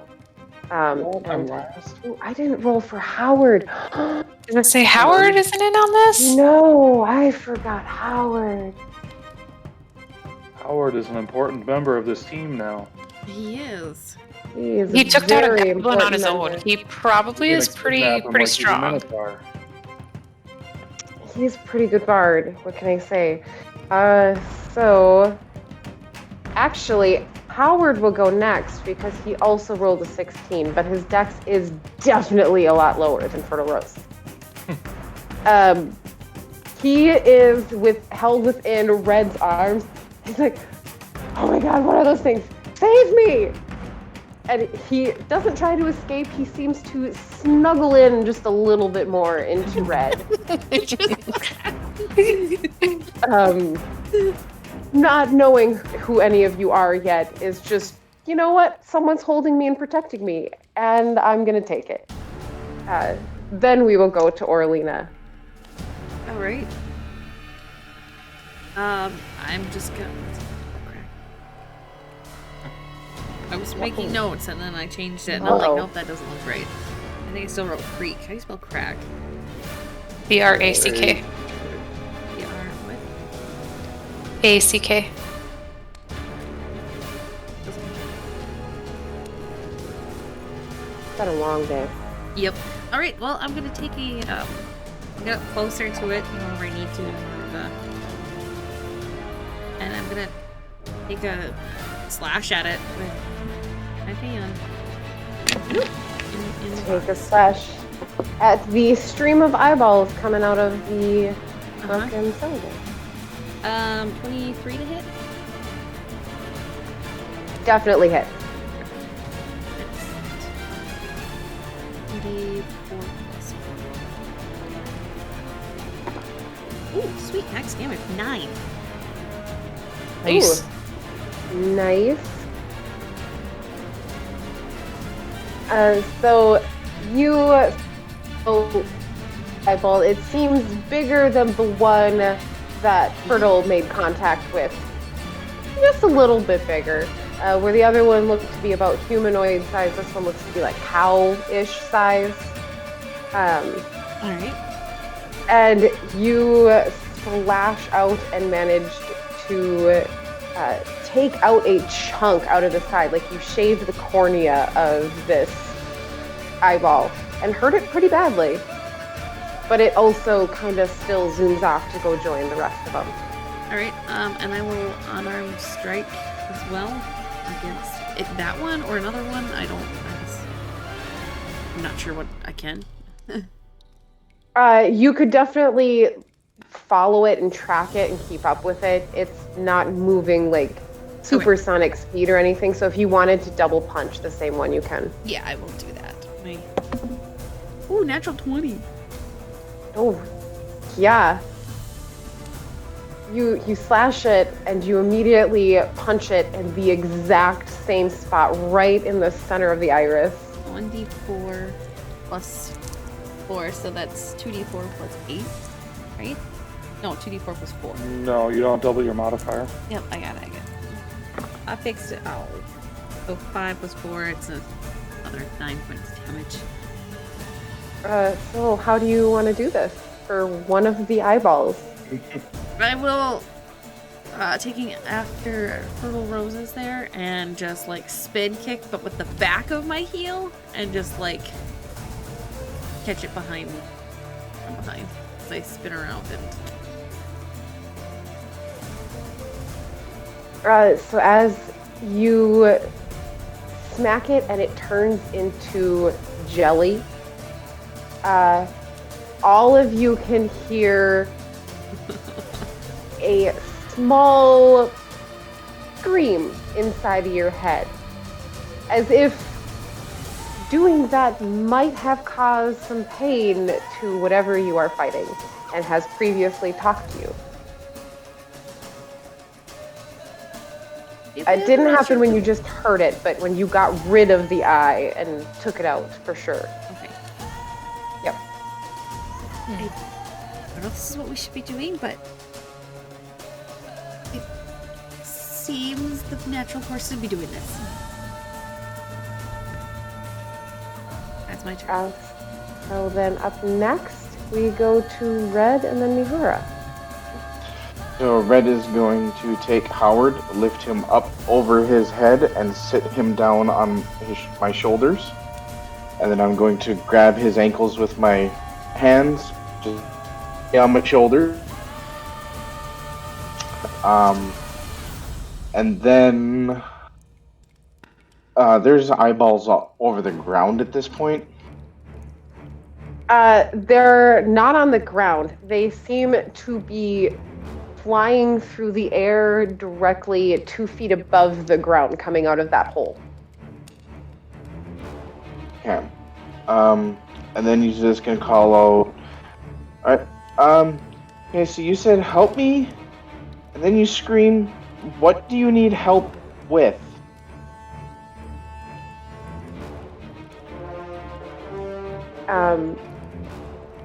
As you do that, right after the scream, it kind of flows from the scream into a hard to understand response. But you can make out a word. And it says, replace, replace. Yeah, that didn't help. And with Howard on my shoulders, I'm going to back up away from this cylinder. He's hugging your head. Nice. Trying to. Yeah, definitely using you as his protection. That'll be my turn. Perfect. Mihara. All right. Well, the bow doesn't seem appropriate for this. I will unsheath my sword, walk towards the eyeballs, and I would like to kind of take a good slash at the lead one. Roll.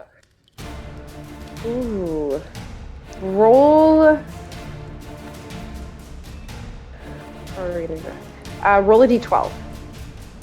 Would be 12. Mm-hmm.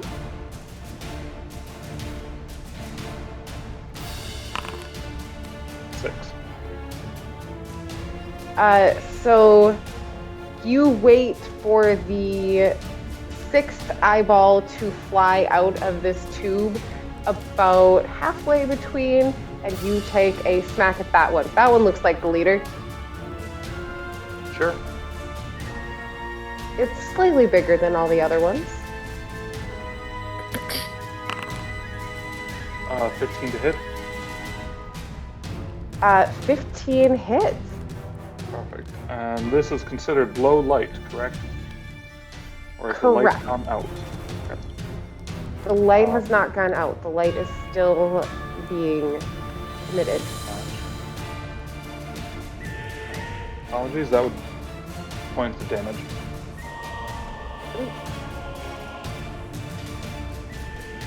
Flashing if it matters.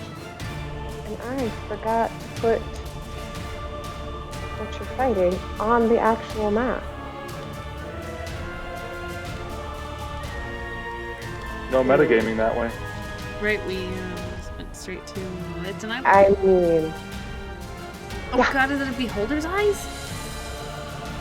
No, they're various eyeball. different sizes and I know, stuff. a bunch of different eyes. I was just waiting for like a beholder to show up or something. At level God. 1, you know? Level. What? Ah, ye of little faith. And then with the slash motion coming through, I would like to pivot on one foot and turn and kick into that same eyeball if I can. You too can definitely. bonus action attack. I too can bonus action attack.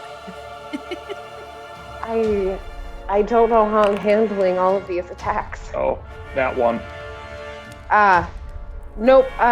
It seems to have learned and received from a couple of other incidents and managed to narrowly avoid your foot and get out of the way.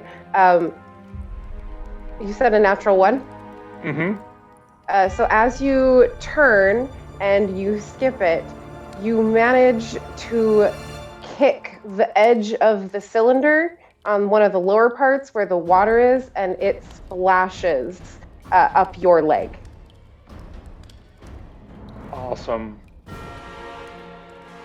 As of right now, you're just a little As far as foggy. I'm aware, it doesn't do anything. Yeah. Unless you ingest it. Then you hand it back on the sword, and I will turn back to face the eyeballs. Your leg is gonna have a psychotic break. Right. Just like restless leg syndrome, that's how you get it.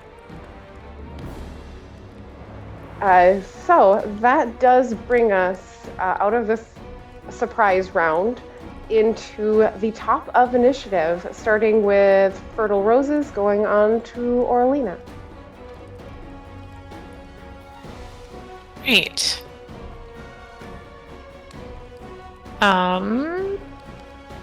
I guess I will just smack the closest one to me with Perfect. my staff. As you guys have all done this, most of the ice have made it out. I'm going to have everyone roll a d12 unless they specify one they have already hit or one that has been hit by somebody else. Yeah. Since there Sounds are good. a few of them. Trying to reload Foundry. Okay. 12. Okay, 5. Okay. So you may roll to attack. Oof. Another 1. But 9 total. You managed to hit this one with the same force that you did the last one, and it appears to take the same amount of damage, but still manage to fly and swirl in with the other ones. But you can see where you kicked or where you smacked it and made an impact. Can I unarmored strike the same one? You sure can. Okay.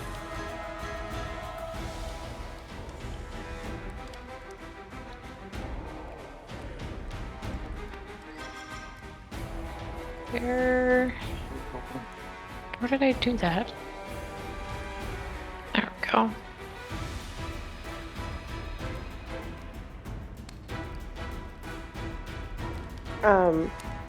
Well, Before you roll, okay. I know I only have one eyeball pictured, so they're all kind of just hovering in the whole area lit up around the tube. Okay. I will move in closer then. A 9 again. I'm not doing very well. Hard to put it on the tube. A 9 again. As you manage hit this one again as well, that second strike turns it into jelly. Oh, so these are pretty squishy characters? As I say, I'm only rolling. Oh, that's your attack roll, not your damage. Yeah. I'm sorry. Yep. Whoa. Oh, these guys are 9 does not hit it. not bad.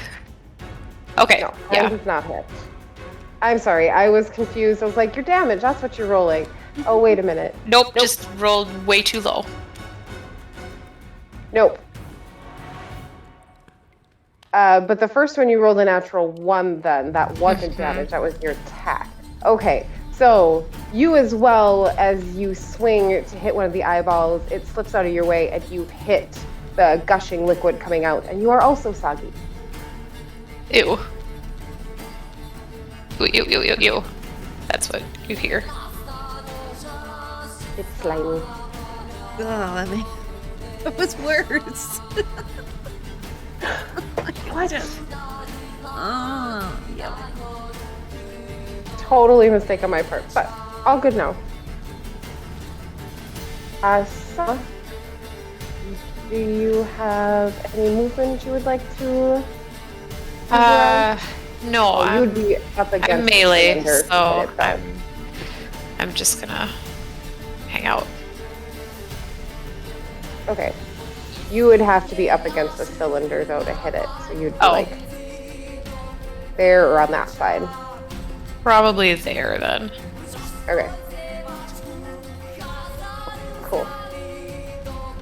Same with anyone else who hit it. I didn't move anybody. Perfect. There, we'll just do that. Don't crowd around. We're just Right? Yeah. three of us. Get on top of it. Perfect. Then it is Orlina and then Red. All right. Howard's still petrified. He's petrified. He's hugging Red's head while riding on his shoulders. I'm going to take a slash at them. The natural one, so no. Jesus. What is wrong with us today? So you slash out at one of them. We're not going to roll a d12 since it was a natural one, and you just were like hoping to hit one of them, anyone, and you managed to hit the liquid gushing out as well, and it is splashed up on you as well. Worse. All right, I'll take my unarmed. And I got a 4 for which one I'm aiming at, and a total of I think 15 to hit. So roll a d12. Yeah, 15. Yep. 4 15 was the one on the d12 with a 15 to hit it. Perfect. So you hit number 4.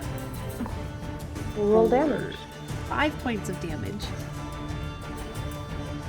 I mean, if you really wanted help, you didn't have to do the mind stuff, so that's why I'm doing this. As I, like, suck it forward. Like just a jab, a forward jab. And that's my turn then. Perfect. You make contact with it, and it doesn't answer you directly. It just kind of keeps swirling and trying to avoid things that have been swinging around where it once was. So, Red, it is your turn, and then it will be the DM's turn. Ooh. You get a turn? That's not fair. Right? Uh-oh, he's muted. I'm sorry, I don't understand. Help, replace. What do you need replacing?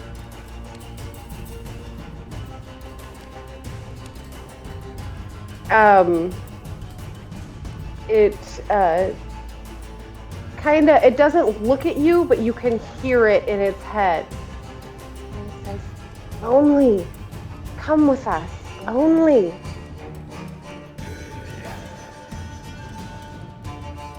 Man, I was trying to give you a chance. Yeah, there's not a whole lot of space around that tube, and I got a little dude riding on my shoulders. I'm just gonna. In the use of Howard's. I am not proficient in Howard. No. Man. Next level. So close. Yeah, I can't really get up there to make a melee attack, so that's it. Okay. With that, we'll go on to my turn. Completely, again, my mistake. That Howard was supposed to go after Fertile, so I will just have both of mine go at the same time. It'll be easier to remember. I'm So gonna go much. with Red. He's riding shotgun.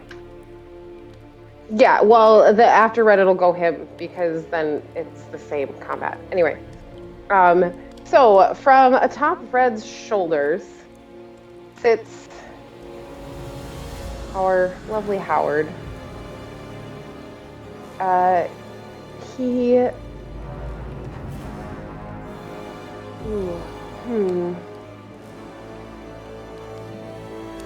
Is going to cast a spell. He casts. Oh, there they are.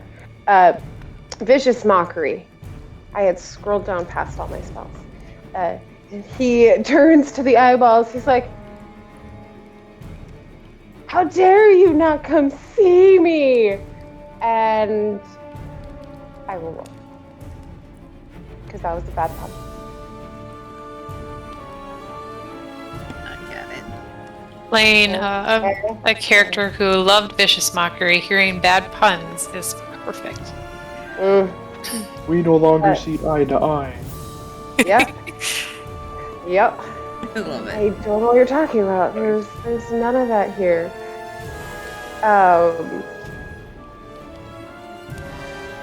So it succeeded on its saving throw, and you don't see any of the eyeballs wince.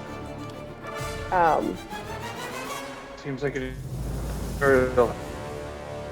Oh, I must. I can think of some better puns. Hold on, I'll get them better next time. And he hugs a little tighter onto Red's head. Hide me. Then that is. I'm gonna be right back.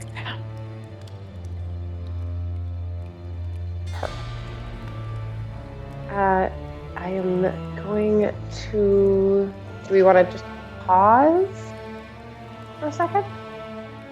If you need her to make a saving throw, then probably. Yeah, there may be that happening. Okay. Whoa, you didn't even need to roll an insight check on that. Right? DM to DM, you kind of just know. It's maybe happened before. As there is a small pause in nothing swinging at it for a few seconds. You watch it move up to the top of the cylinder, and it says, "Help us, please help us." And I need everyone to make a DC, or no, I'm not going to say the DC. Holy bucket. Oh, you were being so generous.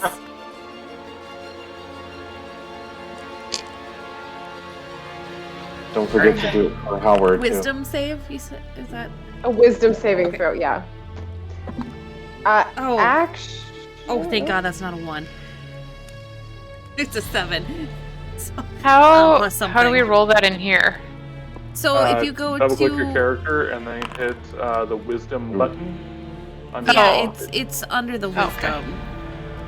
And then it'll give you the choice of check Oh, or ability saving check throw. or saving throw. All Yep. right. Yep. Okay. Okay. Oh no. Yep. So I got +4, so I got 11. Don't count the 21 in there. I rolled manually or like physically. I mean, I'd love to have that 21, but it's an 11. With Yeah. everybody else, Okay. it looks like. Yes. So, the only one to succeed is the one riding on the shoulders.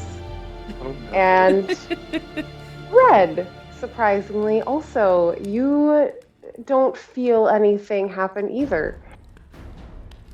Oh, I was gonna say, yep, I'm totally riding on Howard's shoulders. Totally. You're totally riding on horses. No, surprisingly, you feel this spell come at you, and you don't feel like you can resist it, but it backs off. It leaves you. But Fertile, Oralina, and Mihara, Yeah. this thing just wants you to be friends with it. Is this considered a charm? It is a charm, so you. Is it a spell-like effect? Yeah. Yes. Does that mean we Cool, I have have advantage? advantage on that then. You do have advantage, so if Elves. you have elves, Elves I for the forgot. win. It was worse. Mine was better by 2. So you got 13? Yep, 13. Don't know if that was Um, enough, but I attempted. Unfortunately, it was not quite enough. It is basically the charm person spell if you want to know how it is going to function with your character. The delay on that mouse, that really tripped me New up. eyeball coming in. Is there something I'm missing because I rolled a 12? Yep, Okay. Yep, you're missing the effects of the spell. you so- are. So Excellent. you are charmed by it until the end of the spell, just like a charm person spell would be. And you 3 can hear join us. And then we'll go on to Mahara's turn. One of us. One of us. Oh gosh. So, on your turn, I'll sheathe my sword. yep, all it asks of you is to relax. Join us. You are compelled to want to just sit down and hang out with these eyeballs for a little bit. Seems legit. Yep. I'm in. So, I will, sit and enjoy their presence. yeah, they seem like a fun little party to be around. As you sit down and look at your newly acquired friend, I do want you to make an investigation check as you are now looking at the eyes and watching them swirl around. 17. So you, as you're mesmerized by these eyes, you see a bunch of different ones. You see human ones, you see reptilian ones, you see some goblinoid ones, as well as some creatures you really have no idea what it came out of. Various sizes, all the way down from like frog eye, all the way to about a cow's eye size. And there were 14 of them. There is no longer 14 of them.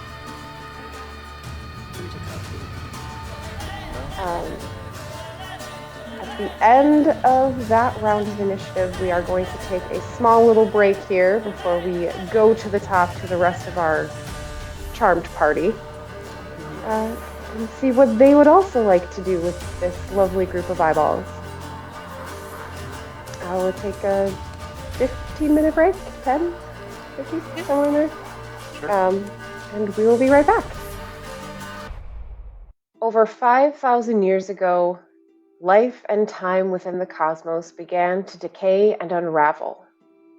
Imminent destruction caused by the hatred, greed, sin, and power within mortals spread throughout every world. In life's greatest time of need, the 8 mothers descended from the heavens with their celestial hosts. They judged the souls of the living and chose only the purest to join them on their journey to salvation. They took those worthy with them, cupped within the mother's own hands. Those chosen from every world began their journey through the cosmos until they came to the mother's gift, the world of Lamel. Found on harmony between all of forms of life, the mothers ever watch over them from the heavens above.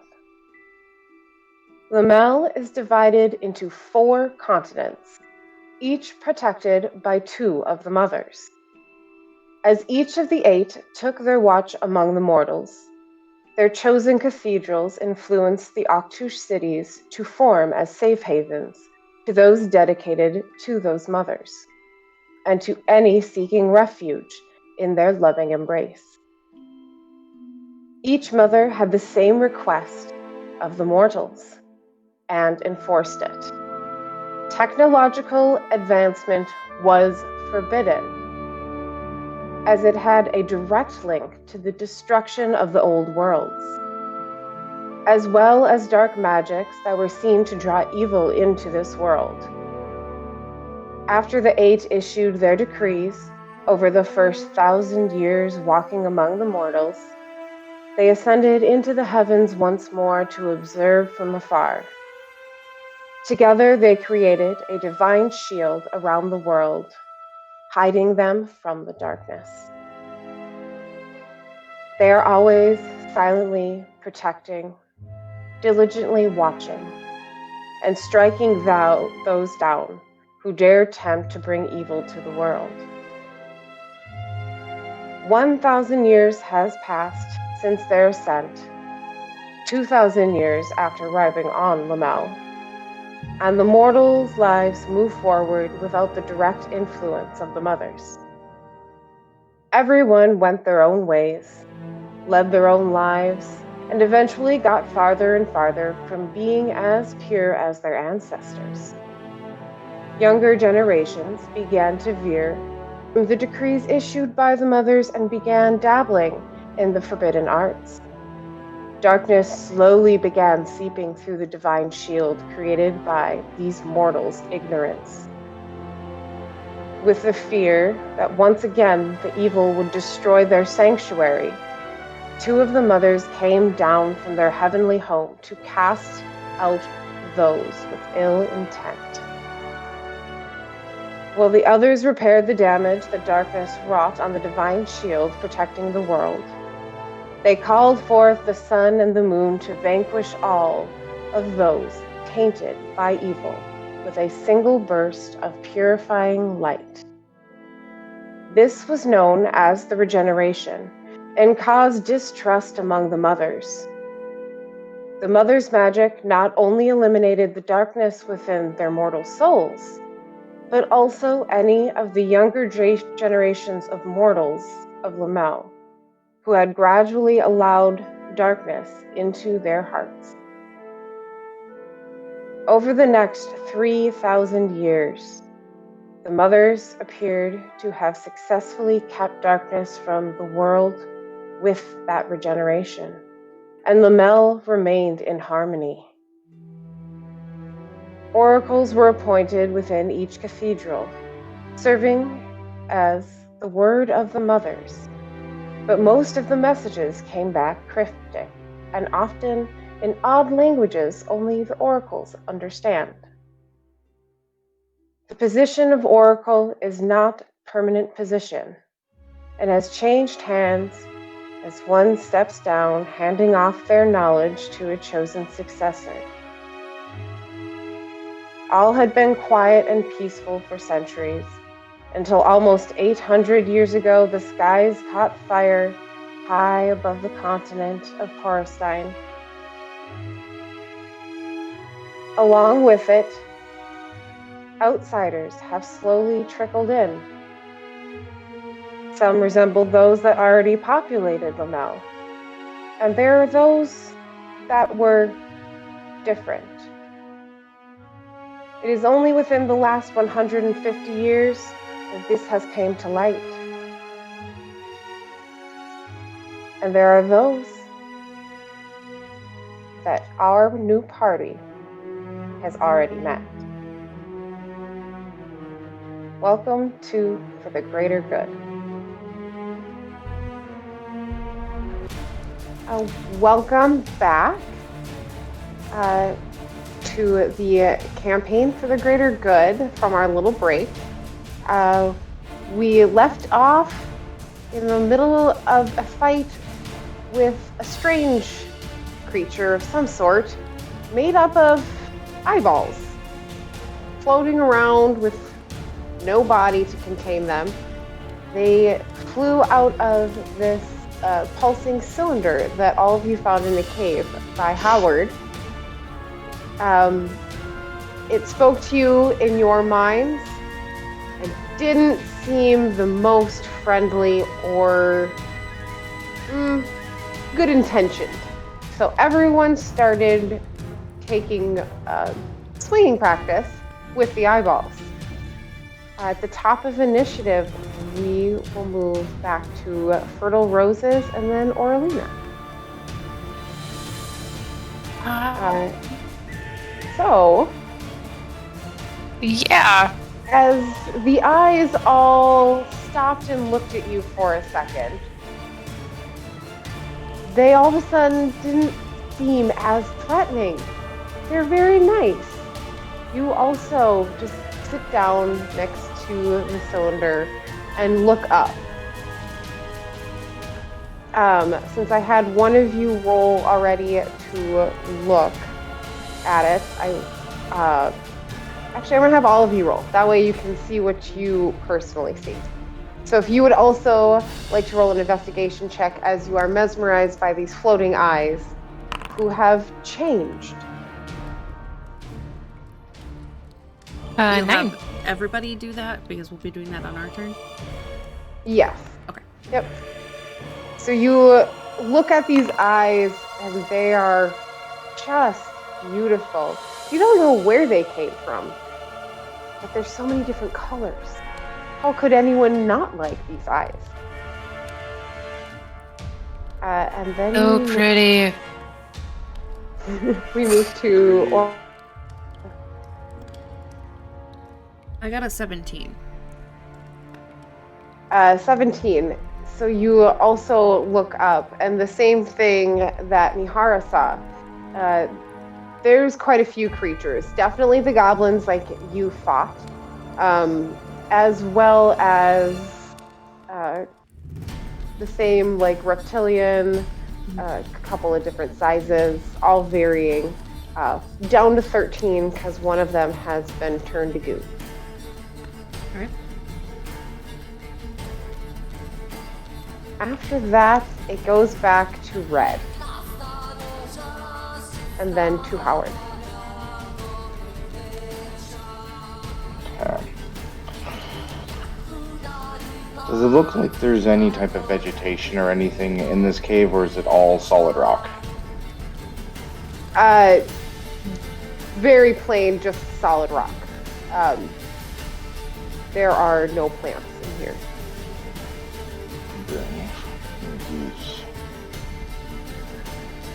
So I can use my Druidic Focus as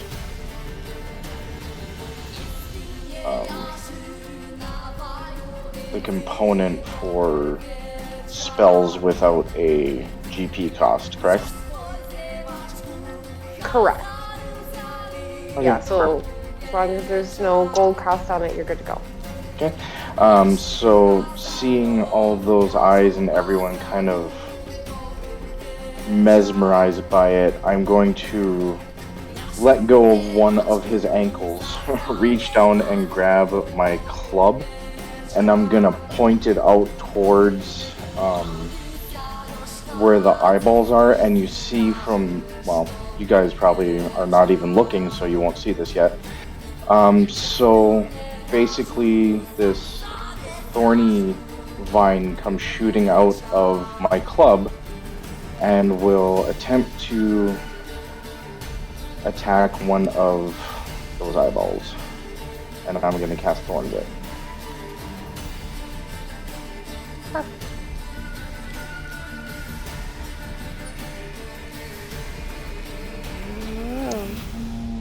see. Ooh, that's a crit. 25 to hit. Oh, yeah, definitely hits. Roll a d12 to see which one. Oh, I have to do that manually. Hold on. 1. Okay, so you manage to slash out of the whip, and as you make fit, roll your damage. 9 points of piercing. So as your thorn whip hits it, you watch the little eye just pop. As that happens, all of you again hear this scream in your head. It is a little louder than last time. The three of you who are charmed, roll a wisdom saving throw again. Nice. Natural 1. Oof. 22. 14? Fertile Roses, you barely made it. Mihara, you made it. A natural 1 does not. These are gorgeous eyes. So many colors. They're so pretty. But both Fertile Roses and Mihara do snap out of it as the screaming seems to have jarred something in the creature and you have broken free. Nice. Nice. Yeah, pretty nice. They were so pretty. I'm over it. Yeah. Red, is there anything else you would like to do? Yeah, with my bonus action, I would like to re-grab his ankle. Gotta make sure he's steady on them shoulders. He's very thankful for that. We gotta get him back for supper. So. We do. He is important. It then goes on to Howard's turn. And he, something I should have done and completely forgot about last time, is going to inspire people. He is a bard. Ooh, where is that on Foundry? There it is on Foundry. Cool.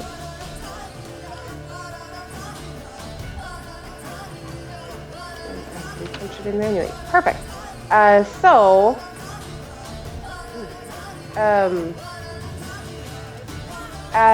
he is on top of Red's shoulder, hugging onto the top of his head, he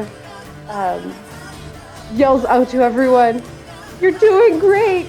I knew you could save me!" That is going to be his inspiration. Which Very is inspiring. Beautiful inspiration.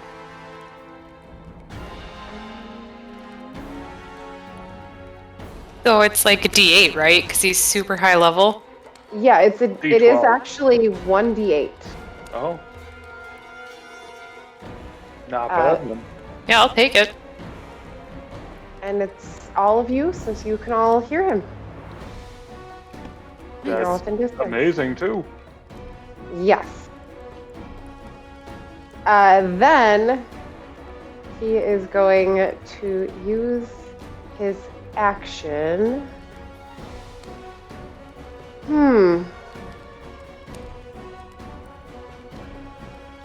To cast the spell Unseen Servant. And so right in front of you, Red, you can just kind of feel the air shift. Something might be there. And that is his turn. Oh, trust me. He's an interesting character. For a reason. Besides that, he holds on to Red, and then it is the monster's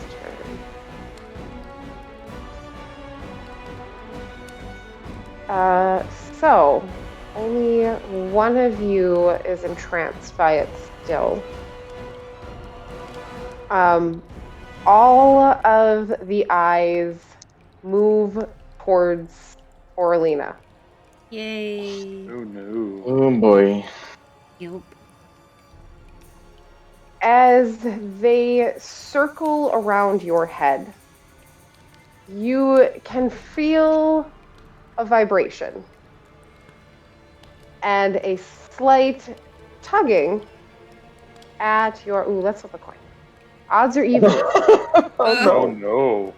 Oh no! Evens. Orlando's had it so rough. Oh dang. I have. Okay.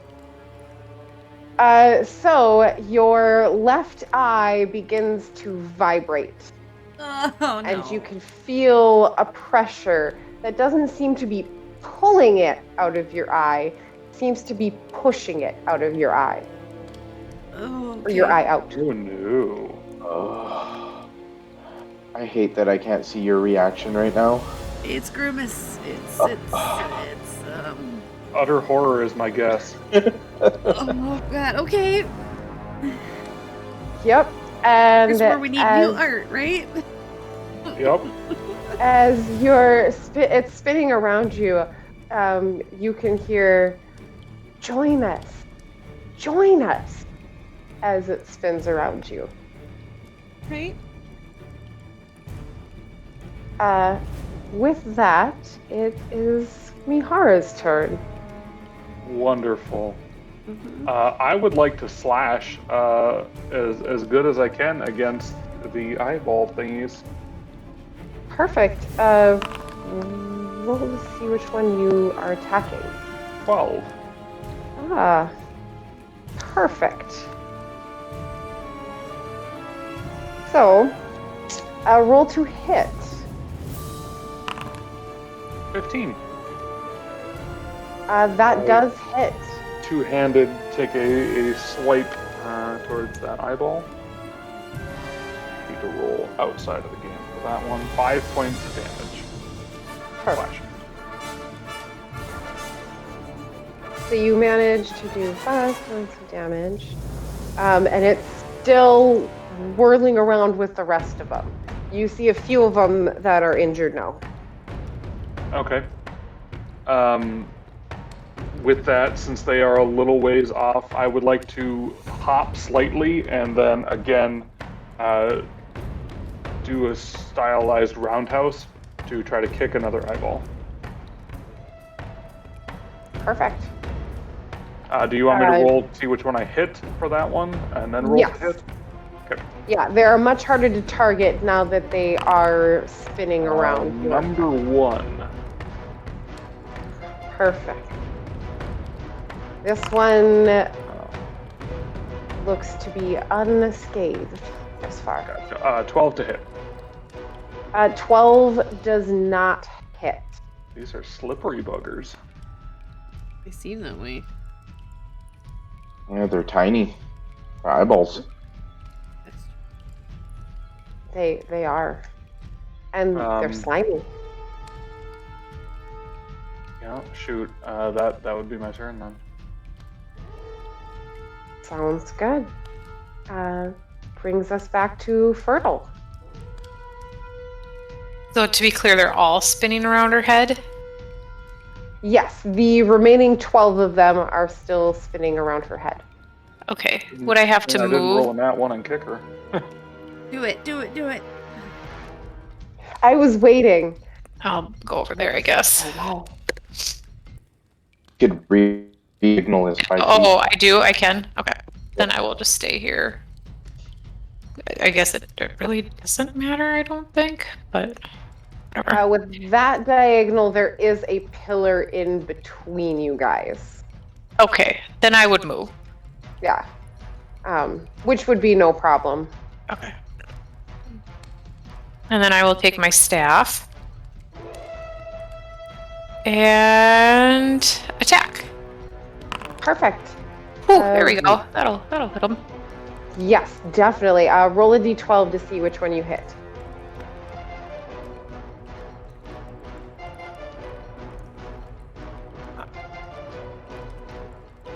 Oh man. 12. Typing difficult today. 2. 2. Perfect. Roll damage. Not enough to kill it. 11? 11. Yes. That one splats. And you can see little bits of it kind of splatter up against the glass behind Orlina. I just realized that I would have gotten advantage against that other save too. Yeah, the wisdom save. Yep. Sorry. Like, I'll keep the Hindsight. one, but I'll That's just great to vision. remember for if I get a second chance. Yeah. Yes, do remember. That might be helpful. Which brings us to you get a second chance. Yay! As Let's get that. the third eyeball is obliterated, and all of you again hear that scream in your head. And you get to make another wisdom saving throw. All right. So I rolled gets 16 more unsettling every time. plus 4, so total of 20. Oh, yes. This time you definitely snap out of it.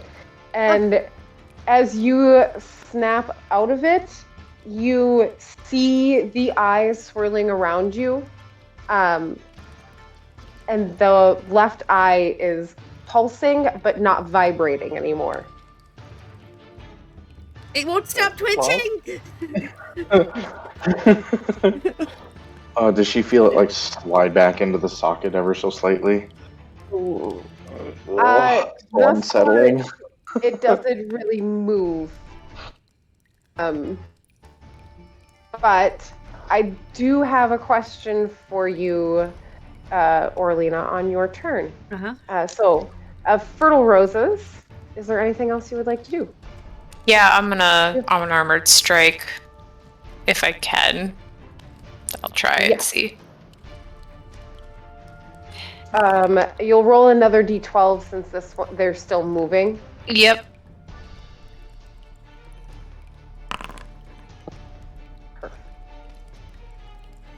Okay. Another 2? Should I roll again? Nope, you're good. I'm just gonna go to the next one in the line, because then after the next one kills, it'll go to a d10, since I'll be down another one. Right. 6. So you hit another one that doesn't look like it's been hit before, and now you can see it leave with a mark as it still swirls with the rest of them. Perfect. That's all I could have hoped for at this point. You did well. Orlina. Yep. As you snap out of it after someone has saved you and taken out another eyeball, Yes. are you willing to give your eyeball up? No. No, definitely not. So as you mentally make this decision, I am not giving you my eyeball, you feel it settle, kind of like back into your socket. That's gonna be a migraine. Yeah, it will be. Mm-hmm. It'll take some time. But you do still have your turn because you are no longer charmed. They're swirling around my head still, right? Mm-hmm. Alright, I'm just gonna make sure my fan is open as possible, and I'm just gonna, like, swish it across to attack them. Whichever one, I'll roll the 12 first. Number 2. Ooh, okay. With a total of, give me the, roll to 15. Is that under feature? No. Inventory. What did I get? Plus 7, I think. Not on this one. 7. So 23. 22. Definitely hits. For 7 points of damage.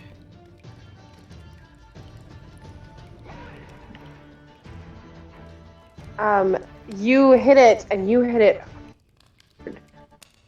and it's much slower than the rest of the eyeballs swirling around now. It does not look good. It looks less circular and more crescent moon shaped. Okay. And then I will use my unarmed to hit the same one.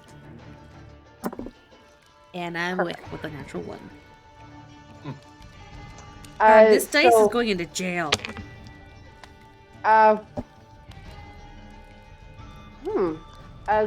Let's do this. Flip a coin or roll odds or evens. Which one? Evens, it looks like. A 6. Evens? So... Actually, well, before you roll, I was going to say... Oh, okay. There's 2 people next to you. Would, Fertile and Mihara, would you like to be odds or evens? I will reroll. Odds. I will reroll. Evens. Okay, yes, reroll now. It is odds. Oh. Okay. So as Sorry. you're flashing around trying to hit one, you kind of reach back over your shoulder and whack Fertile Roses. Mm-hmm. It's not a full impact because by then you're slowing down. So I will roll. Come here, guys. 4 points of piercing damage. Jesus. She whacks back. I rolled a 4 on a d4.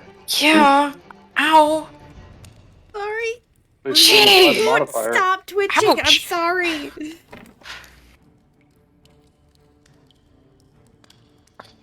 Yeah, Why I do I have to don't move away from the try not to eyeballs, make not you? Yeah, I try not to make critical fails be something that could potentially kill somebody. That's no fun. Having Yeah. killed somebody on a critical fumble. Accidentally. I agree. Yeah. To be fair, Well, depending on what it is. Yeah. I mean, if you blow yourself up with a fireball. Right. Stumbling while casting inflict wounds. Yeah, that's Yep. big. That's big. Mm-hmm. Anyway. So, Orlina, would you like to do anything else? Would you like to move or? Evidently move away from everybody for a little bit. Attack of opportunity. Mm-hmm. Yeah. 12 of them.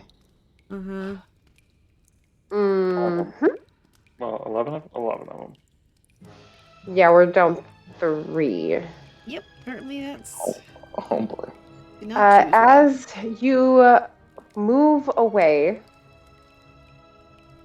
none of them seem to lash out of you so much as the ones that were swirling around behind you as you moved away kind of bumped into you Okay. and then rejoined the rest of the eyes. Okay. Kind of gross feeling the squishy eyes hit you midair, Uh-huh. but nothing happened from it. It seems to lack any visible weapons or anything to hit you with. Okay.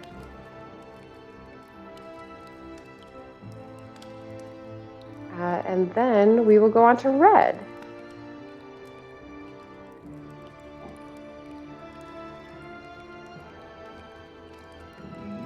Nope, I'm gonna wait till you actually fall unconscious. I'm going to I mean, yeah. again.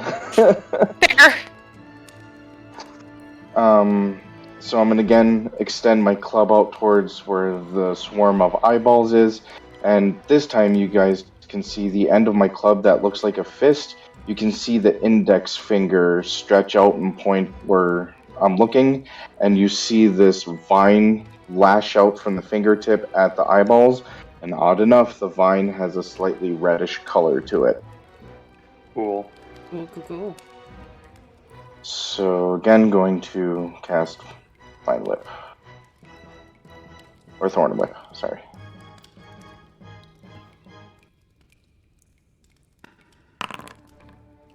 Dirty 20. Oh, I need to roll a d10?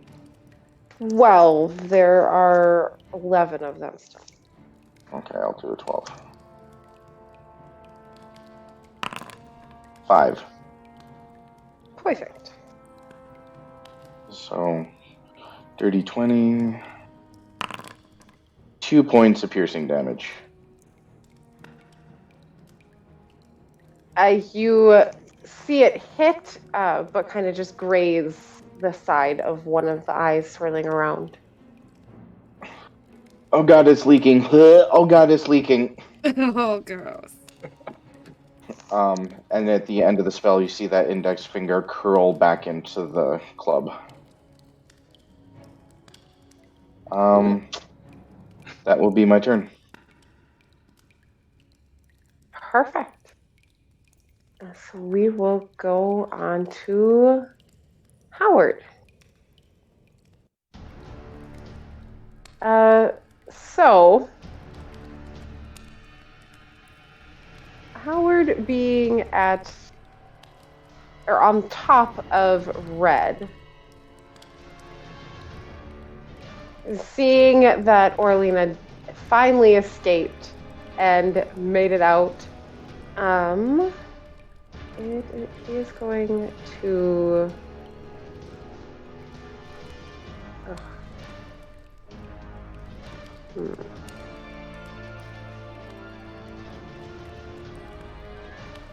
He is going to cast another spell. Fireball. It's tempting, but no. It's going to be a little less exciting than that. He is going to cast a Healing Word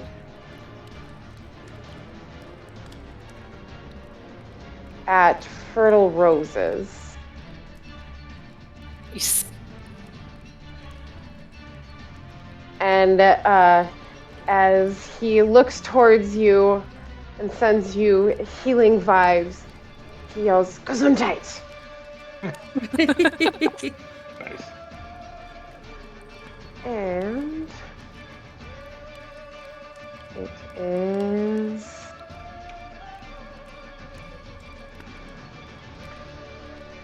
7 points of healing. Oh. Not bad. Dang. No, I am back up to full now. He didn't need a short rest. Nope, clearly not. With that, being on top of his friend, you can see him kind of look around for a second, or Red can feel it, takes a piece of paper and starts drawing in a personal journal, it looks like. You guys got this. My head. You got this, right? This is so cool. Ow! Ow! And he starts drawing the eyeballs, and you guys obliterating each one. Nice. With that,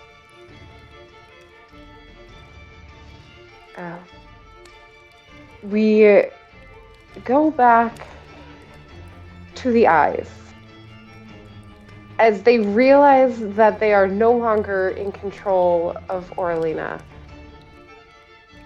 they look at you, and you hear a voice again.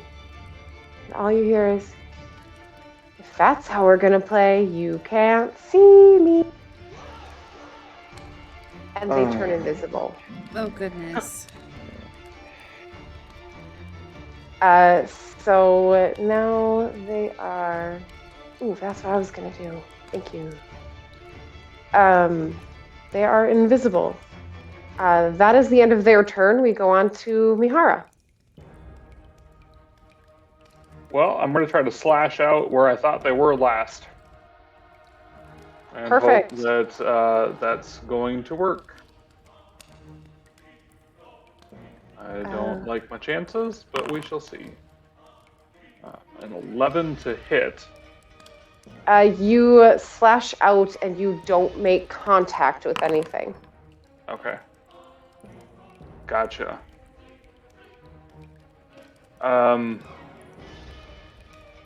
You did make an attack. Right. I forgot. You guys still have inspiration. Oh, yeah. Oh, yeah. Yep. Hang on. No. It's a D8. It's a D8. 15 to hit. You slash out and surprisingly make contact with one of them. You already rolled a D12. We'll just use that 7. Yep. Perfect. Roll for damage.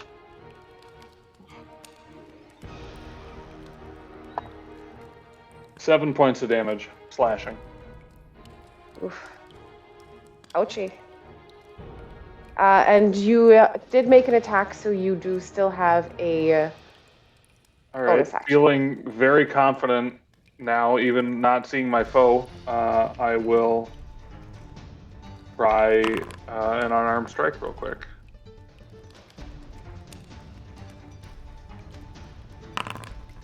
And that will be a whiff at 10. Yes, a 10 does not hit. So would you like to move? Actually, yes. I will back up next to Red. Perfect. Try to potentially cut off an exit if they try to escape. So at the end of your turn brings us to Fertile Roses and then Oralina.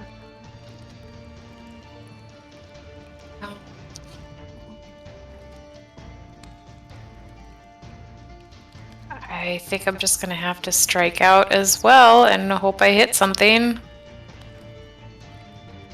Wherever I saw him last. Do I need to move? Or... You'd be within 5 feet. Okay. It's a small image, that's why it just looks so far away. Because I shrunk it down.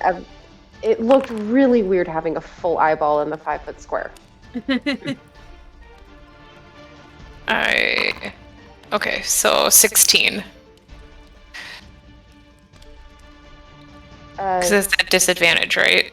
Correct. Yeah, so 16. So 16 still hits. Roll a d12 to see which one. 5? Perfect. This one looks like it might have already been hit. Cool. 11 points of damage to it then. Holy buckets. So you swing and you mean it. And you are hoping one of these is here.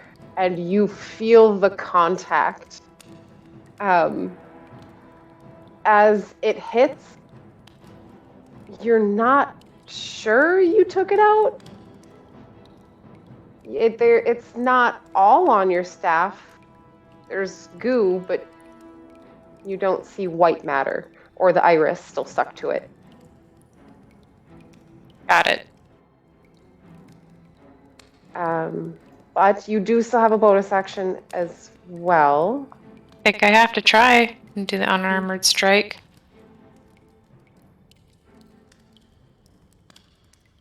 Sounds good. And then we'll do another d12 as well. Okay.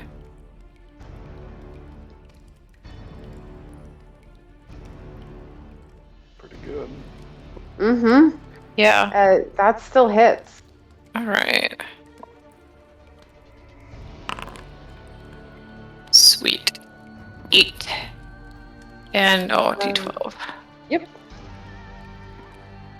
Okay. 5 again! So, out of pure luck, you managed to hit the same one twice. And this time, it melts onto you. You can definitely tell this one has taken quite the damage.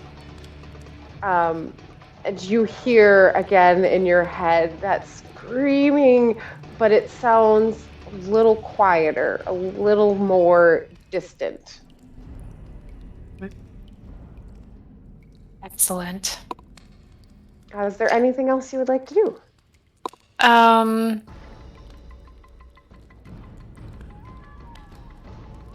Kinda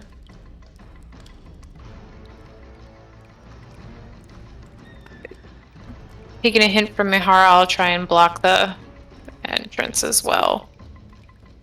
Or whatever, try and cut him off. Perfect. So then it goes to Oralina and then Red. I'm not sure what to do. Because they're invisible and we're just trying to head them off. So I guess just kind of... I don't want to take a swing randomly in the air and hit somebody again. But I guess I will do that. Okay, there Sounds we good. go. 16 is the lowest, so 23. Are you swinging from where you're standing? Yep. So as you swing through the air, you don't make contact with anything. All right. That's all I'll do. Safe right in front of you. They're not floating around your eyes anymore. Pretty much. Red. Then we will go on to you next. Okay, so can't see them. I can't remember. Did we do anything to the pillar itself? We haven't really done anything to it. Yeah, Not you in cracked combat, it. no. By now, almost all of the liquid has emptied itself out of the cylinder. Still glowing though, huh? Yep, the glow isn't coming from the liquid, it's coming from the caps of the pillar. I'm going to try and aim for one of the top caps of that pillar. Okay. And cast Thorn Whip on it. Can't see the eyes anyway, so I'm gonna go for something I can see. Right. Makes sense. So that would be 24 to hit. Yes. That definitely hits something on top of the pillar. 1 point of piercing damage. Better than nothing. Mm-hmm. One.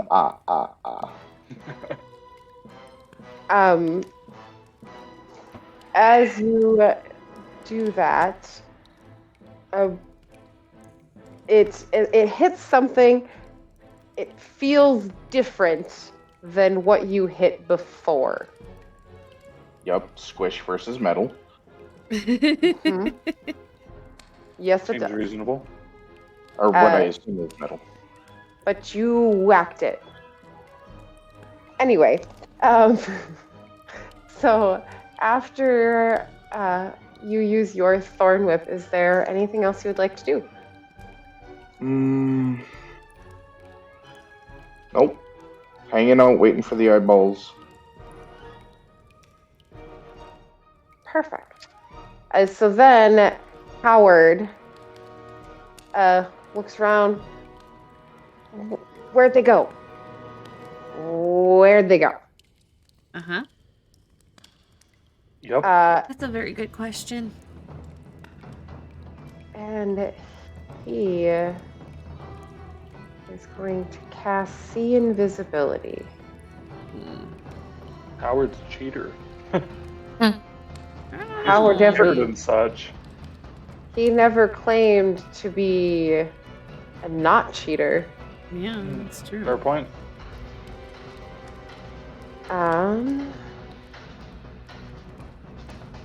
Perfect. So he casts that. He's like, guys, it hasn't moved. Oh. It's still in the same spot, just watching us. Good to know. Thanks, And Howard. Yep, he is going to. Only one of you has used the inspiration, or Alina, did you use it as well? I did not, no. You did Not yet. not. Just, Okay, so Mihara. just Mihara. So he turns to Mihara and he goes, "You can take it. It's just sitting there. Go get it." And gives you another inspiration. Nice. I will mark that down. Perfect. With that, you all, in silence for 6 seconds, hear nothing. And then it's Mihara's turn. Oh, lovely. Taking Howard's advice, I step back forward. And I would like to slash out. You slash out. Oh, do I need to do a 10 instead of a 12 now? Yes, it is a 10 now. Okay. Same number. Yeah. Didn't matter Perfect. anyways. Okay.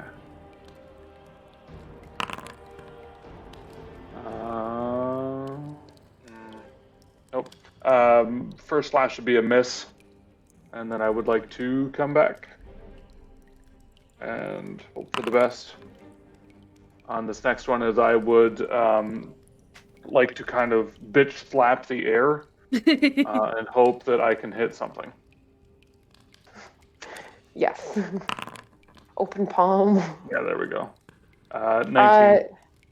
Yeah, with your open palm, you move it through and you make contact. It is gross. Very. Mm-hmm. 8 points of damage. As it's a very, very solid smack. It is Mihara a very has kept the solid tympan smack. strong. The training has done well. You slap the eyeball, and you still don't see it, but you felt it. That was weird. I'm somehow less okay with that. It's pretty gross. Would you like to do anything else? Nope, I'm good. I'll stay put and just Stay put. shake the juices off my hand. Ugh. Then we're back to Fertile Roses and then Orlina.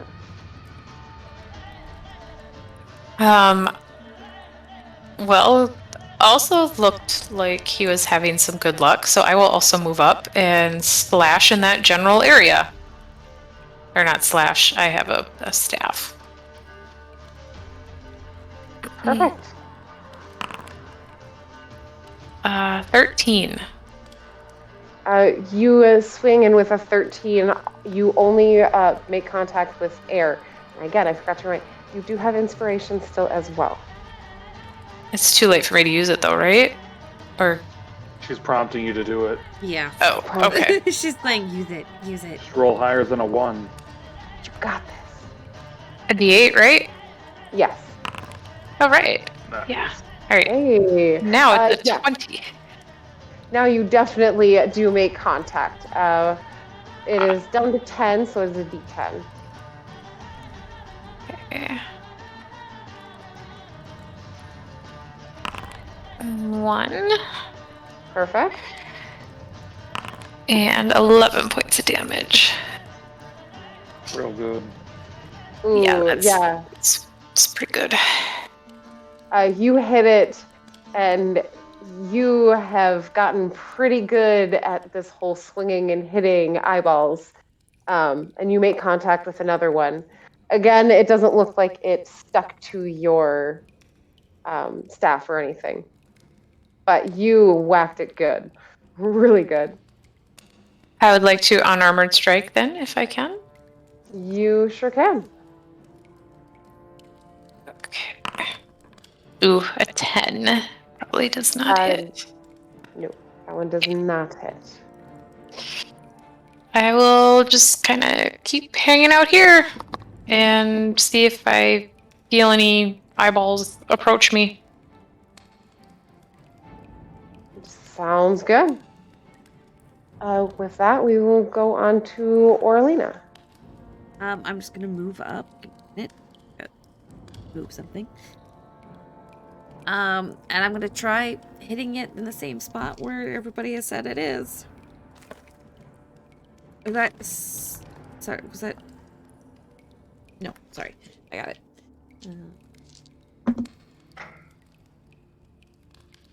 17 to hit.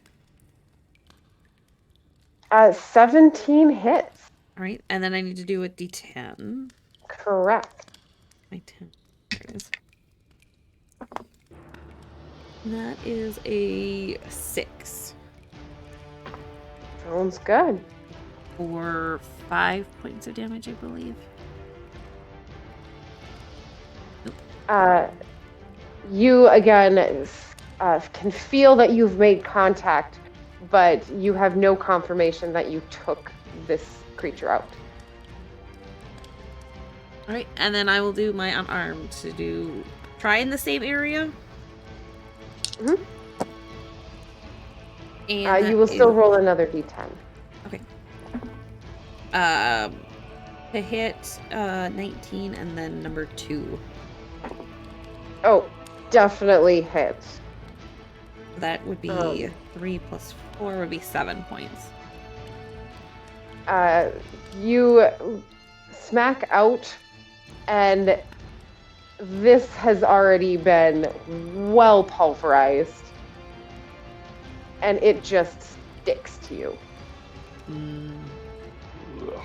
It had 1 hit point left, that one specifically. Howard, why does it have to be eyeballs?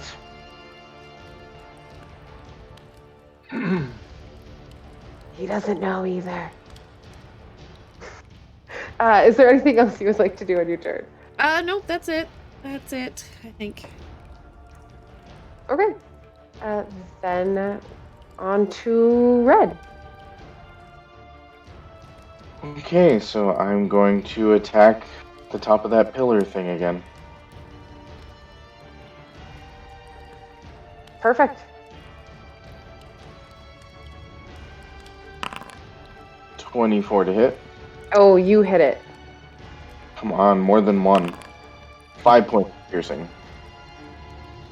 So when your Thorn Whip hits it, this time you can hear the metallic ring, and you see the light flicker, and then keep going. Progress. That's gonna be my turn.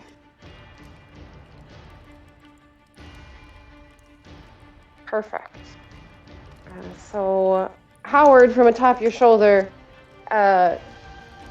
is still now continually drawing and taking his action to do so, because now he can see again, since he casts the invisibility, and he is drawing. That sounds about right with Howard. As that happens, he kind of looks up. He goes, "Your feline friend's pretty good. Should all take after your feline friend. You guys are doing awesome." And anyone who does not have inspiration can regain inspiration. But I believe, yeah, that's Super solid. one more.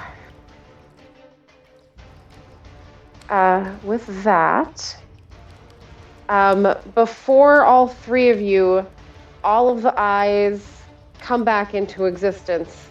You can see a lot of them are just not doing well. A lot of them look like they have been punched and slashed and stabbed quite a few times.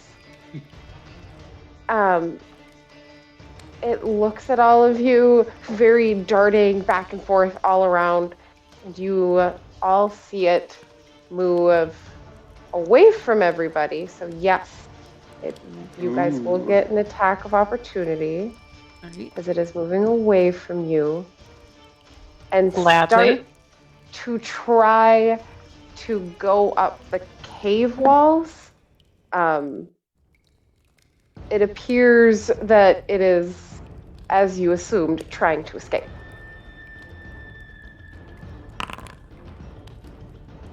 Still at disadvantage, right? Nope. It's no longer invisible, so Oh, you can okay. see it, yeah. Cool. 22. Total of 20. Definitely. I missed with an 8. Yeah, 8. But you do, I mean, you can try with your inspiration. Too unlikely. I'll save it. Total of 20, and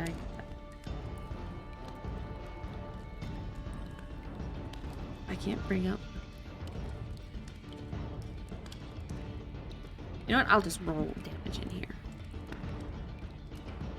I got 12 damage to number 3. Perfect. So that one doesn't look like it had been hit before, but you whack it, and it definitely now does. It matches its friends. There we go. 9. With 9 points of damage. Pretty good. 9. For which one? A D10. Oh, D10. Number 3. Ooh, same one. So both of you combined managed to make contact with the same one with your weapons and mash it in between Fertile Rose's quarterstaff and Oralina's fan. Just smash it. Nice. Only we had a hammer. This time it's less of a scream and more of a whimper.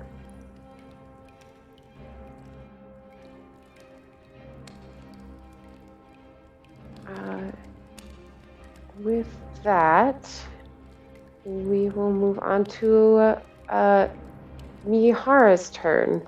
As you guys watch the eyeballs move 20 feet, they can move through the wall. You watch them hit the edge of that 20-foot mark at the very edge of a crack in the cave wall. All right.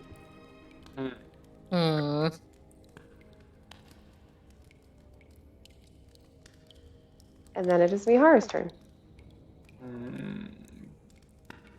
Well, I cannot get to them anymore. I would like to instead follow suit with what Red was doing and take a couple swings at the cylinder itself. See if I can perhaps do some damage that way. Are you proficient in Howard? You could try and throw him. I'm unfortunately not. I'm proficient in Steve's, not Howard's. Well, unfortunate. So it'd be a 24 to hit with the scimitar. Definitely hit. Okay.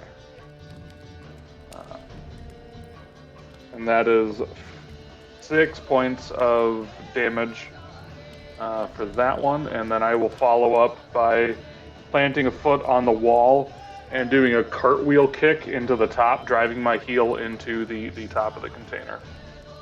Ooh. Dope monk shit. Oh, Right, oh no. Nah, it's a container. Does it 13? Yeah, 13 hits. It is a rather large container. Pretty large, pretty immovable. 8 points of bludgeoning damage as I drive my heel into the top of the...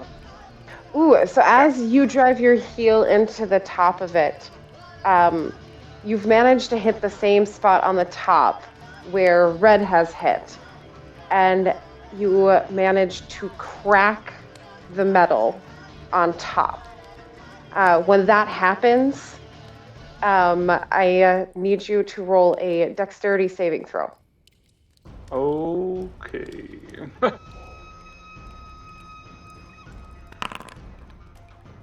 9. 9. So you are. Are you inspired? I am inspired. You know what? Yeah. This is Just what this use it. stuff is for, and nobody ever uses it, and then bards complain. 17. Oh. Whoa. Just forget Okay. about it. So as you hit it, instead of keeping your foot there as you make I remember contact, feline grace. you do. You hit it and you bounce back, and as you lift your foot back, you can see sparks come from where you hit, and the light underneath goes out. Ooh.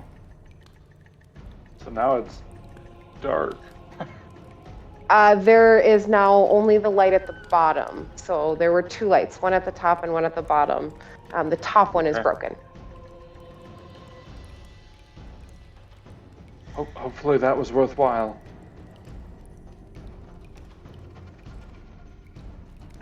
As that happens, is there anything else you would like to do? No, I think that'll cover it for my turn. Perfect. Back to Fertile Roses. Okay. Are we thinking if we destroy this, the eyeballs will also be destroyed? Well, at least they wouldn't have a place to come There was a back to. hope. All right. Smashy, smashy.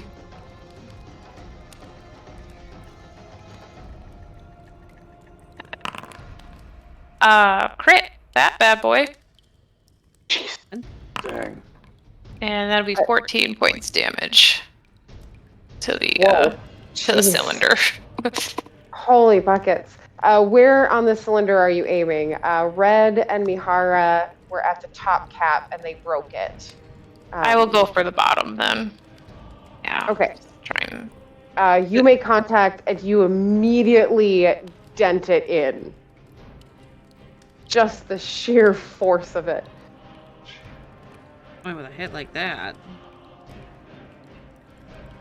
yeah. Perfect. Would you like to do your unarmed strike as Yeah. well? Of course. All right. 17. 8. 8 bludgeoning damage to that. 8. So with your staff, when you saw it crack, you're like, you know what? I could hit it in the same spot, and you do, and you also break it. I need you to roll a dexterity saving throw as well. Just one shot that cap, Right? 20 points of damage. right? 19. Yeah, you also kind of saw the light sparks on the top and followed suit, and were able to pull back before they touched you, and the light on the bottom goes out. Nice. Is there anything else you'd like to do? Move? Yeah, I'll just back up 5 feet. Perfect. Orlina and then Red. Right, so she got the one and not the other one, right? Both lights are out. Yeah, she got the bottom one, and they both got Red and the Mihara got the okay. top one. So it is All right, now so- dark. But now what? I mean, it doesn't have a place to go. We've completely destroyed this. Great question. I thought something more might have happened. Yeah. All of you, your passive perception. I can see that on this. Wow, that's cool. Sorry. So you all, as this light goes out, you don't see the eyes react.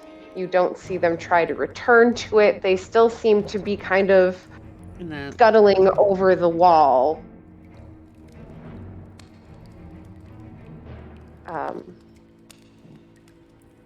But none of them, they didn't seem to be hurt by it or anything. Is there anything else you'd like to do? Interesting. I don't think there's anything I can do. Please, so no. Okay.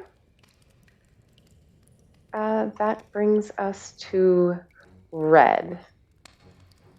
Okay, so seeing the eyes floating up there, I'm going to go, wait, where are you going? Join us.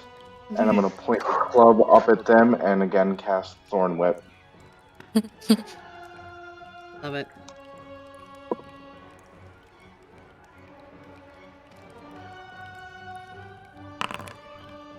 Natural 1 at a 6. Yeah, I mean, even with your inspiration, it's still a natural 1.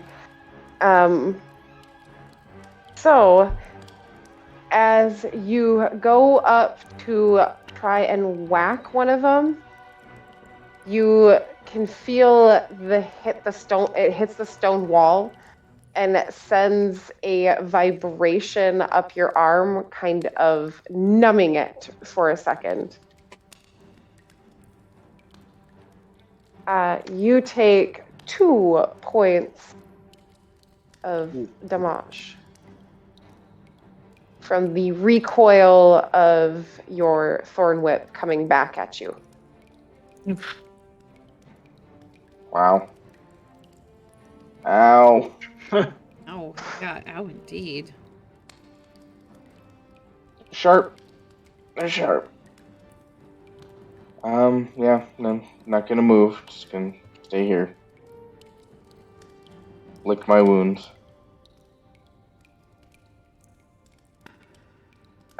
So...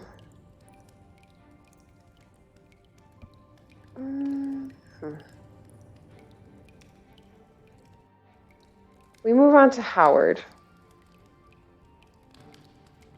And he is also now perturbed because it has gotten dark and difficult to draw. That's what's important right now. This was important research. We don't even know what that thing is. But wanted my eyeball? He turns to it and kind of takes a cue from Red and goes, "Where are you going? Are you scared of just a couple little eyeballs?" And it casts Vicious Mockery at it again. And I will also roll a d10.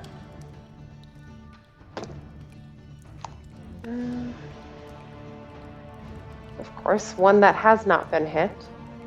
And it does a measly 3 points of damage. But it looks like this time it might have actually struck true. Ooh. The jabs, the Vicious Mockery is getting stronger.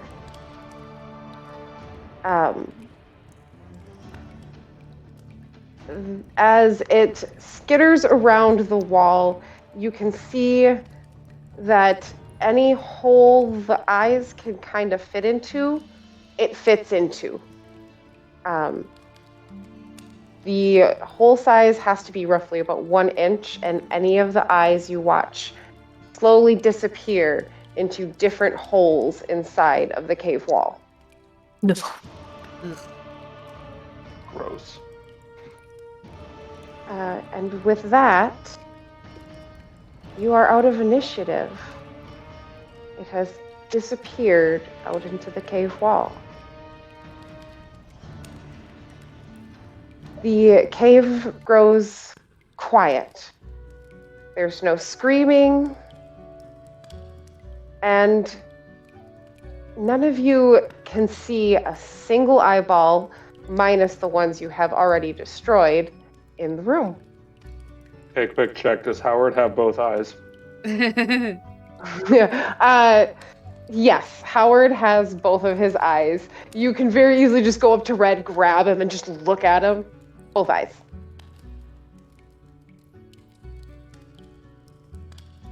Howard, can we agree now that when Damien suggests that you come back for dinner, we go back for dinner?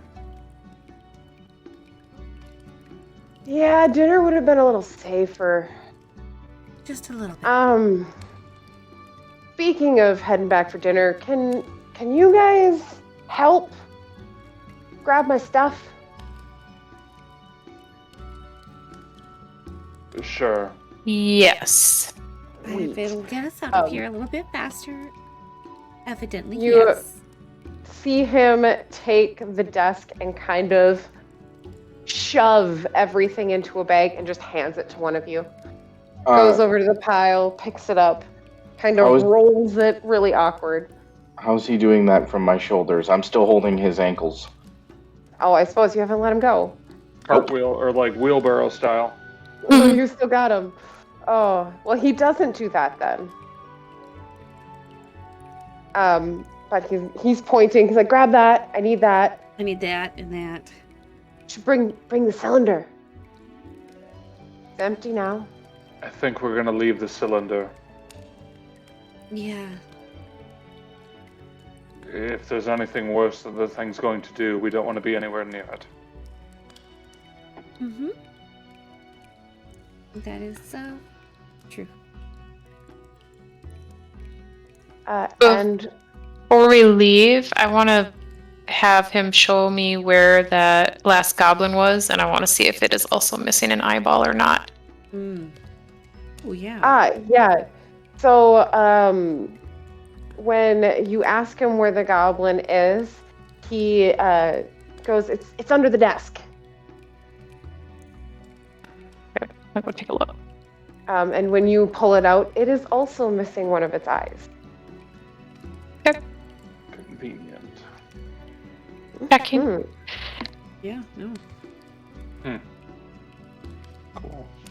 And with that, you have all managed to move forth with what eyeballs still remain inside your head. Thankfully. Thankfully. Yes. Thank you for joining us for session 1. This was a very interesting introduction to a very chaotic campaign, as I hope it will be. It seems Good night, like everyone. it right now. Good night. Yeah, Good it night. does.